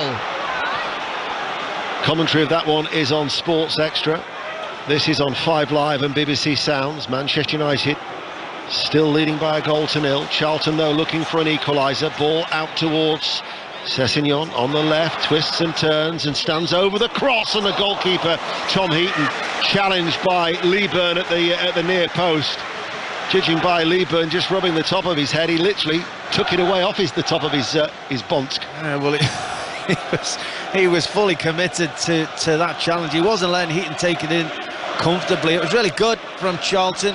O'Connell played a lovely ball out to the left, and Sessegnon twisted and turned, but just let that cross get away from him at that final moment. It just floated off his left foot rather than being able to put a real quality delivery in there, and Heaton was able to pluck it out of the sky. Malacia's cross, it reaches Wan-Bissaka, bounces away off his right knee. That was more of an assured touch, the back heel. And now inside to Casemiro for Manchester United. Eriksen plays it back out towards Wan-Bissaka on that right-hand side. Infield once more to Eriksen. By my watch, we have 16 and a half minutes remaining. Rashford looking for a shooting opportunity. He's going the long way around it, and he's run into trouble, and he's lost the ball. And it's now picked up by Dobson. And Dobson releases the ball out towards that far side. And it's with Sessegnon, the left wing-back. Ahead of him is Lieburn. Martinez slides across. It was a well-timed challenge, and the ball will roll out of play. And Charlton actually keep it in through Sessegnon, and they'll get a throw a little bit closer towards the corner flag. Yeah, they'll be happy about that. Martinez, he'll say he was fully in control of that, but I always feel you're taking a chance when you go to ground so early inside your own penalty area, and he did get the ball. Lieburn goes over the top of him, but Charlton end up with the throw-in right to the far corner, and they'll be pleased about this. They have to figure out a way of getting good delivery into that penalty area. They've not quite managed it all evening long, and Lieburn hasn't really had a real chance to get after inside that penalty area over the shoulders of Martinez. He's been a willing runner, has Miles Lieburn, who Charlton signed from Chelsea's youth system in 2019. Trying to lead the line. Yeah, he's looks an old-fashioned centre forward. He's big, he's strong, he loves an aerial duel. He can physically hold the ball up, and he's done a lot of running down the channels, which you don't associate with strikers of his size, probably barring Erling Haaland. But he's not had those crucial moments that all strikers want, a cross coming in that he can slide in at the back post, or a header across sat up for him to go and chase. Ball popped over the top, Malacia to Garnacho, and the goalkeeper, his momentum surely carried him outside the penalty area there. He'd gone to ground. As we look on our left-hand side, I thought he'd handled the ball and carried it out of his penalty area. The referee says play on. Meanwhile, Charlton will run forward, and Fraser, was he fouled by Malacia? Yes, he was. And the Manchester United defender's shown a yellow card. And all of a sudden, this presents a free kick to Charlton, which is definitely within shooting range. It's really good at both ends of the field for Charlton. Firstly, the goalkeeper, who did come sliding out. We talked about how greasy the surface is, and he did slide out of his penalty area. Whether he still had hold of the ball in his hands when that happened, the referee was right on the scene. He was as close as you could be to the incident. He said he let go of it early enough. Manchester United complained, but Charlton, and Fraser in particular, travelled brilliantly with the ball. Ended up bringing in that free kick. We're just seeing again, oh, it's close, whether he took the ball out with his hands. Give him the benefit that I think he just let go just in time as the ball's still on the line. But at the other end of the field, Fraser did brilliantly to drive forward. Real industry, didn't really have many options, and ended up winning that free kick. When you're creating very little in open play, and you're a goal down in a cup tie, and you're presented with a set piece like this, a direct free kick, fractionally right of centre, this is what certain Charlton players would have dreamed of. Scott Fraser or Jack Payne have got themselves an opportunity here to make themselves heroes for Charlton. Manchester United have got every red shirt, with the exception of Garnacho, back inside the penalty area. Scott Fraser with his left foot, or Josh Payne, the substitute, diminutive figure with his cropped hair. Fraser's coming on this almost from a side angle with his left foot. It is Fraser, and it's straight at Heaton. Got over the wall, didn't really test the keeper. No power, straight at him. Yeah, the only thing Heaton had to be wary of is it looked like it was going to bounce just in front of him. But he's a quality goalkeeper, and that won't scare him. And actually, he gets there just before it bounces as well. So the saves come, they don't come much easier. And Fraser really disappointed in himself there. You could see really wanted to at least give Heaton a difficult save to make. But again, they're still in the game. They are still in the game. 12 minutes remain of normal time. Casemiro coming under pressure. Good footwork though from Casemiro away from two Charlton players. Malacia's forward ball to Garnacho. Giving the ball away. Raksaki on the inside. Dobson trying to thread it forward. Struck the heels there of Lieburn. But again, it's Martinez who has to go to ground to clear the ball out of play for a throw. Yeah, again, he looks exhausted, Lieburn. He really does. He's not stopped for his team, and what he does lack is the ability, when Charlton win the ball there, to scare Manchester United centre-backs. But he's done really well. Ball on the inside to Raksaki. Now to Fraser. Short, dark-haired midfielder. Out towards Sessegnon, that far side, the left. Payne's gone on ahead of him. Sessegnon tries to get past his man, can't, helped out by Payne, who will go on the outside, and Payne delivers the cross that is caught around head height by Tom Heaton, and now it's an underarm throw, and Manchester United, with just over 10 minutes remaining, can come forward. And Malacia now to Garnacho, going towards him is Innis, back with Malacia. Dobson puts him under pressure. 6'1" midfielder, signed on a free from Sunderland in 2021. Began his youth career at Arsenal and West Ham United, working hard in that midfield for Charlton Athletic, who certainly have not been disgraced here at Old Trafford tonight. Trailing still 1-0, and it's the Charlton fans who you can hear in the background, all 9,000 of them that have travelled from southeast London, still hoping, still daring to maybe hope that they can get one other opportunity. As here is Eriksen for Manchester United. Ten Hag is going to make another change, it would seem. This would be his 5th and final change, as Maguire comes forward out of defence to the edge of the area, caught in possession by Sessegnon. Sessegnon now will try and get past Maguire, who's back goal side. Oh, that's a blatant block by Maguire. Yellow card for the England international. Yeah, he was desperate to make sure that Charlton couldn't counter-attack, because it was his run forward, his foray towards the Charlton penalty area that left the space for Leeburn, and he span into it. Only Martinez with him. And he made sure that Sessegnon couldn't, first of all, play that pass, and second of all, had no way to go around him. It was like a rugby tackle, barge position, left arm out, hugged him in. Easy yellow card from the referee. So it's the second player to be booked. Malacia earlier booked as Clare up against Martinez. The switch in formation has certainly benefited for Charlton. Here is Clare, the right wing back, holding off Martinez, delivers the cross just over the head of Leeburn, who'd made that run at the far post, over his head, out of play for a throw. But you can hear the cries of encouragement from the Charlton supporters. Yeah, they are encouraged. They haven't troubled Heaton enough, but they've created half opportunities, and that was again really positive play by Sean Clare down this right-hand side. Lost the ball to Martinez, won it back, drove to the byline, but as has been the case for Charlton, not getting the cross right this time, over hitting it. They're going to be making another change. Stockley's one of the players coming on. Garnacho into the penalty area. He's overrun it, has he? No. Eriksen comes back to him. Good block from, I think it was Ness, who just threw himself at it inside the 6-yard area. And in front of the Stretford end, it will go behind for a corner kick. Yeah. So Stockley's a centre forward. And the other player who's going to be coming on is Aaron Henry, who's a young midfielder. And now the change will be made. They want to make the change as quickly as they can. So it's going to be Raksaki who's going off. Certainly caught the eye of the 20-year-old, and he's cut in onto his left foot. So Aaron Henry comes on for him. And then Jayden Stockley, who joined from Preston in 2021. He's got 9 games without a goal. He's a big centre forward, 6'3". He's come on, and it's Sessegnon, I think, the player who's gone off. Manchester United have got a corner kick, leading by a goal to nil. 8 minutes of normal time remaining. Eriksen to take it, crowded area, headed out, drops towards Rashford.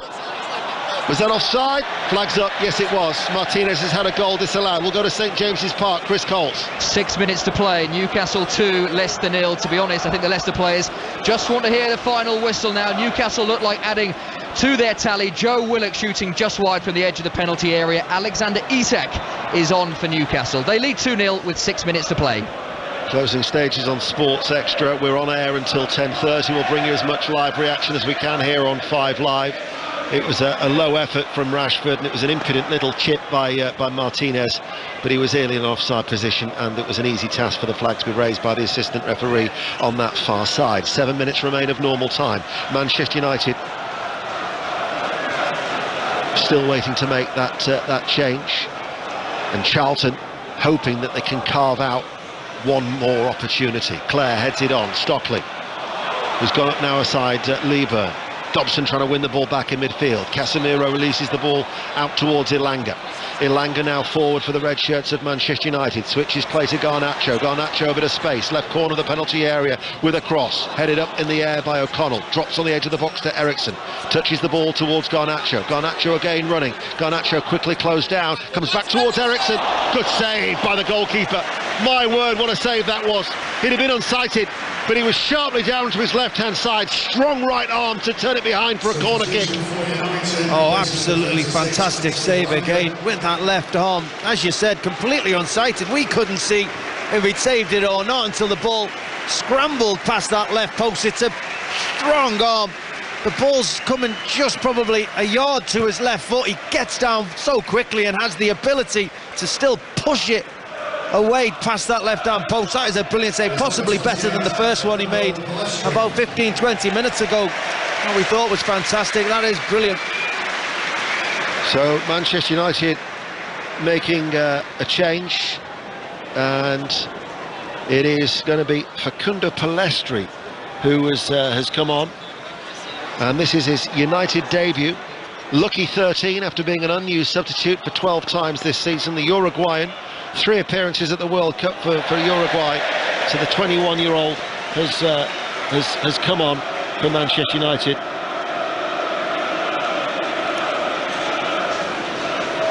And it was Ilanga, the player who has gone off. We're in the closing stages here on BBC Radio 5 Live. The draw will be made tomorrow after our commentary of Southampton, Manchester City on 5 Live. That's at 8 o'clock. 5 minutes of normal time remaining. Newcastle United are going through to the last 4. There's an outstretched arm there by Stockley that has just gone and caught Malacia. Don't think there was any malice, but it was a flailing arm that has clearly caught the Dutch international, and there's a stoppage in play as a result. Yeah, it was like an open hand. He was trying to sort of push away from him to try and turn his own direction, and in doing so did catch Malacia right in the face. I mean, first instinct was that it wasn't intentional, but certainly a right arm into the face of Malacia.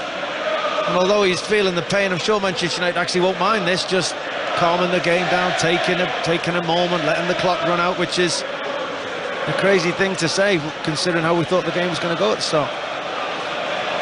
Well, even if it stays like this, Charlton Athletic going out of the competition, I'm sure it's a night that their supporters hopefully will have enjoyed, and the players as well, a chance to play here at Old Trafford. And certainly for Dean Holden, who was a ball boy for about a year in a 94-95, he's got 2 standout moments: the Lee Sharp back heel, that back flick of a goal against Barcelona in the Champions League, and then Eric Cantona's return after his lengthy ban, where he said he's never experienced noise like it.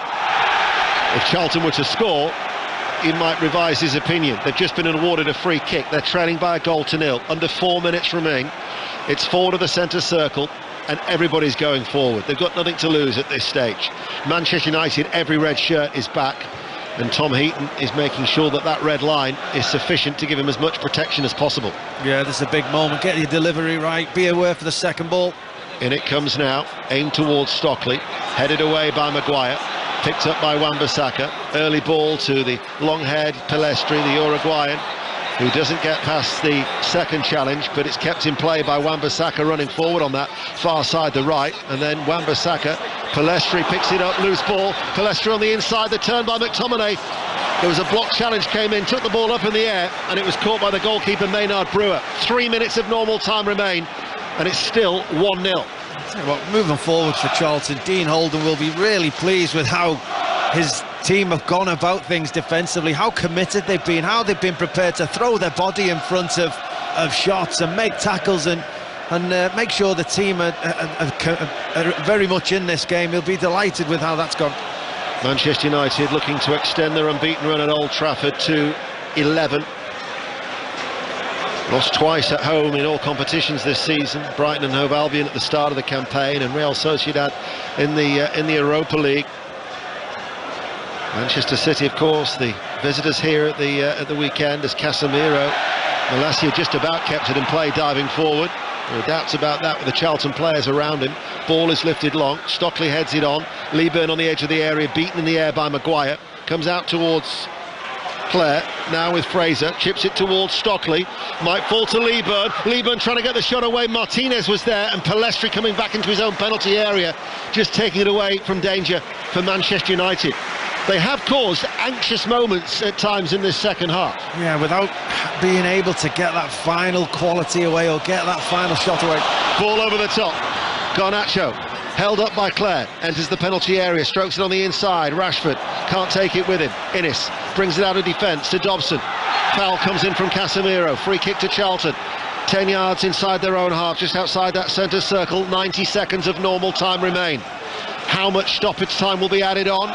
Given the substitutions, you would think at least 4 more minutes, as the free kick is knocked to the right-hand side. Clare to Innes. Now to O'Connell, central position. In defence to Fraser. Fraser running away from Garnacho. Fraser still going, looking for a free kick. Stopped playing, actually didn't play to the whistle. No fouls, as the referee. And Manchester United quickly play the ball up towards Palestri, who's now coming forward, and Palestri towards Rashford. Rashford to finish it. Rashford does finish it. He keeps up his scoring routine. 6 in 6 for the inform Marcus Rashford, and Manchester United progress. 8 wins on the spin. Their place in the last 4 is assured. Manchester United 2, Charlton Athletic 0. Yeah, that'll wrap it up for Manchester United. It's come from Marcus Rashford, who, as you mentioned, he's in such a good run of form in front of goal. He hadn't actually got up to speed in this game. He'd given the ball away sloppily on a couple of occasions, but if you feel like he does at the moment, just keep getting into the middle of the goal, keep giving it to him, because he will find a way. His first touch wasn't the best. His second and third touches were brilliant. The second one dragged it with him. His third one chipped the goalkeeper who come running out. And as we've seen so many times recently, runs to the corner flag to celebrate. But credit to Charlton. They've stayed in this game. They've been competitive. Them going in search of this equalising goal is what created that space for Manchester United to counter-attack at home. They can certainly be very proud in defeats, can Charlton Athletic. 4 minutes have added on time. They're still battling away now. Stockley gets the shot away, appeals for handball. Maguire's hands were certainly tucked in close to his body. Challenge then comes in for Clare. Another penalty appeal is waved away, and Rashford probably, he would have hardly known he's been on the pitch until that goal. But 6 in 6 takes his tally to 14 for the season. And just that ruthless nature of when you're a League One team coming up against Premier League opposition, the counter-attack after Fraser had stopped running. Manchester United now looking for a third. This would be harsh on Charlton. McTominay's shot, that was blocked. And then the ball is hit long by Casemiro towards Garnacho. The rain has returned, light drizzle falling here at Old Trafford. Manchester United 2, Charlton 0, and Manchester United and Newcastle United will form one half of the last 4 lineup in the Carabao Cup. But it is still Charlton voices that you can hear. Incredible support, unwavering support from South East London, and they will give their side, I'm sure, a terrific ovation at the end as Leeburn, battling so hard, gets a free kick for his efforts too. Yeah, he should be rewarded with that free kick. It was a foul.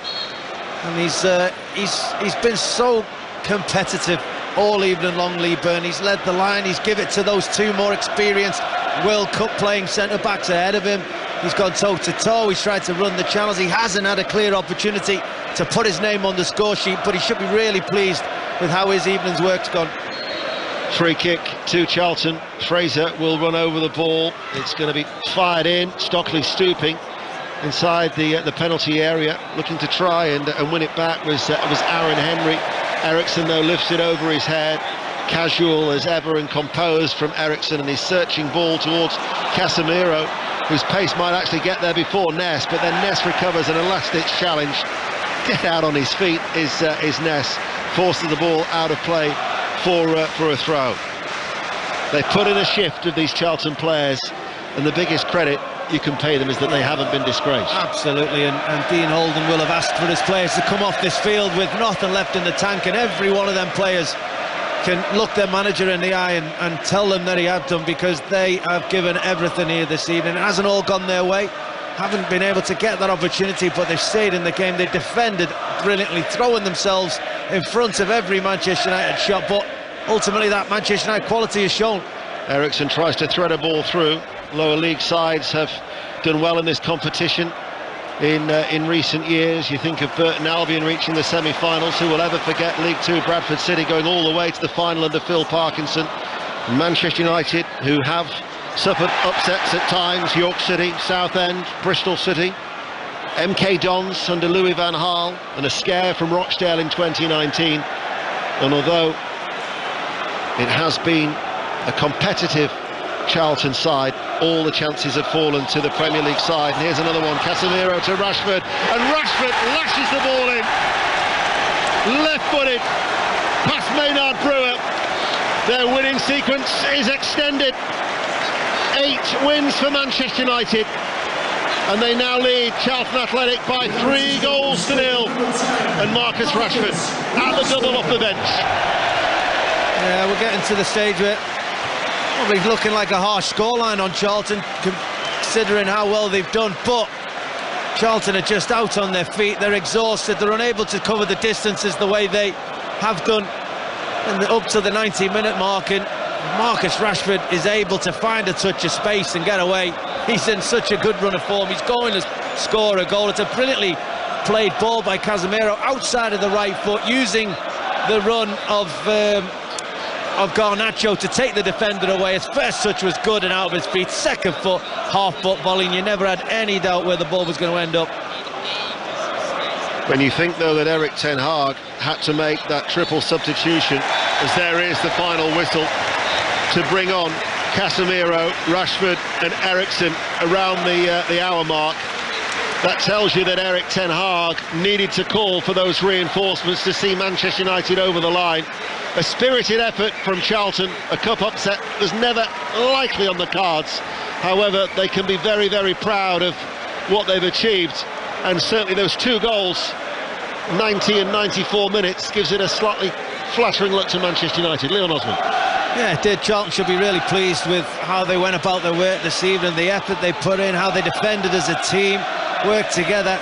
But ultimately, Manchester United's quality showed, and, you know, yes, Ten Hag did have to make some changes, because in the second half Charlton had a lot more of the game and in Manchester United's half, and bringing on Casemiro and Ericsson in the middle of that field just took the game away from Charlton a little bit more. They kept possession of the ball. They know how to defend really effectively, and having that kind of presence to bring off the bench is what makes Manchester United Premier League team. So Manchester United are going through. They've beaten Charlton Athletic by 3-0, and Kelly, the 9,000 travelling support from Charlton are away towards our right-hand side, and every man of the Charlton playing squad has come across to acknowledge that incredible support away towards our right-hand side. But United go through 3-0.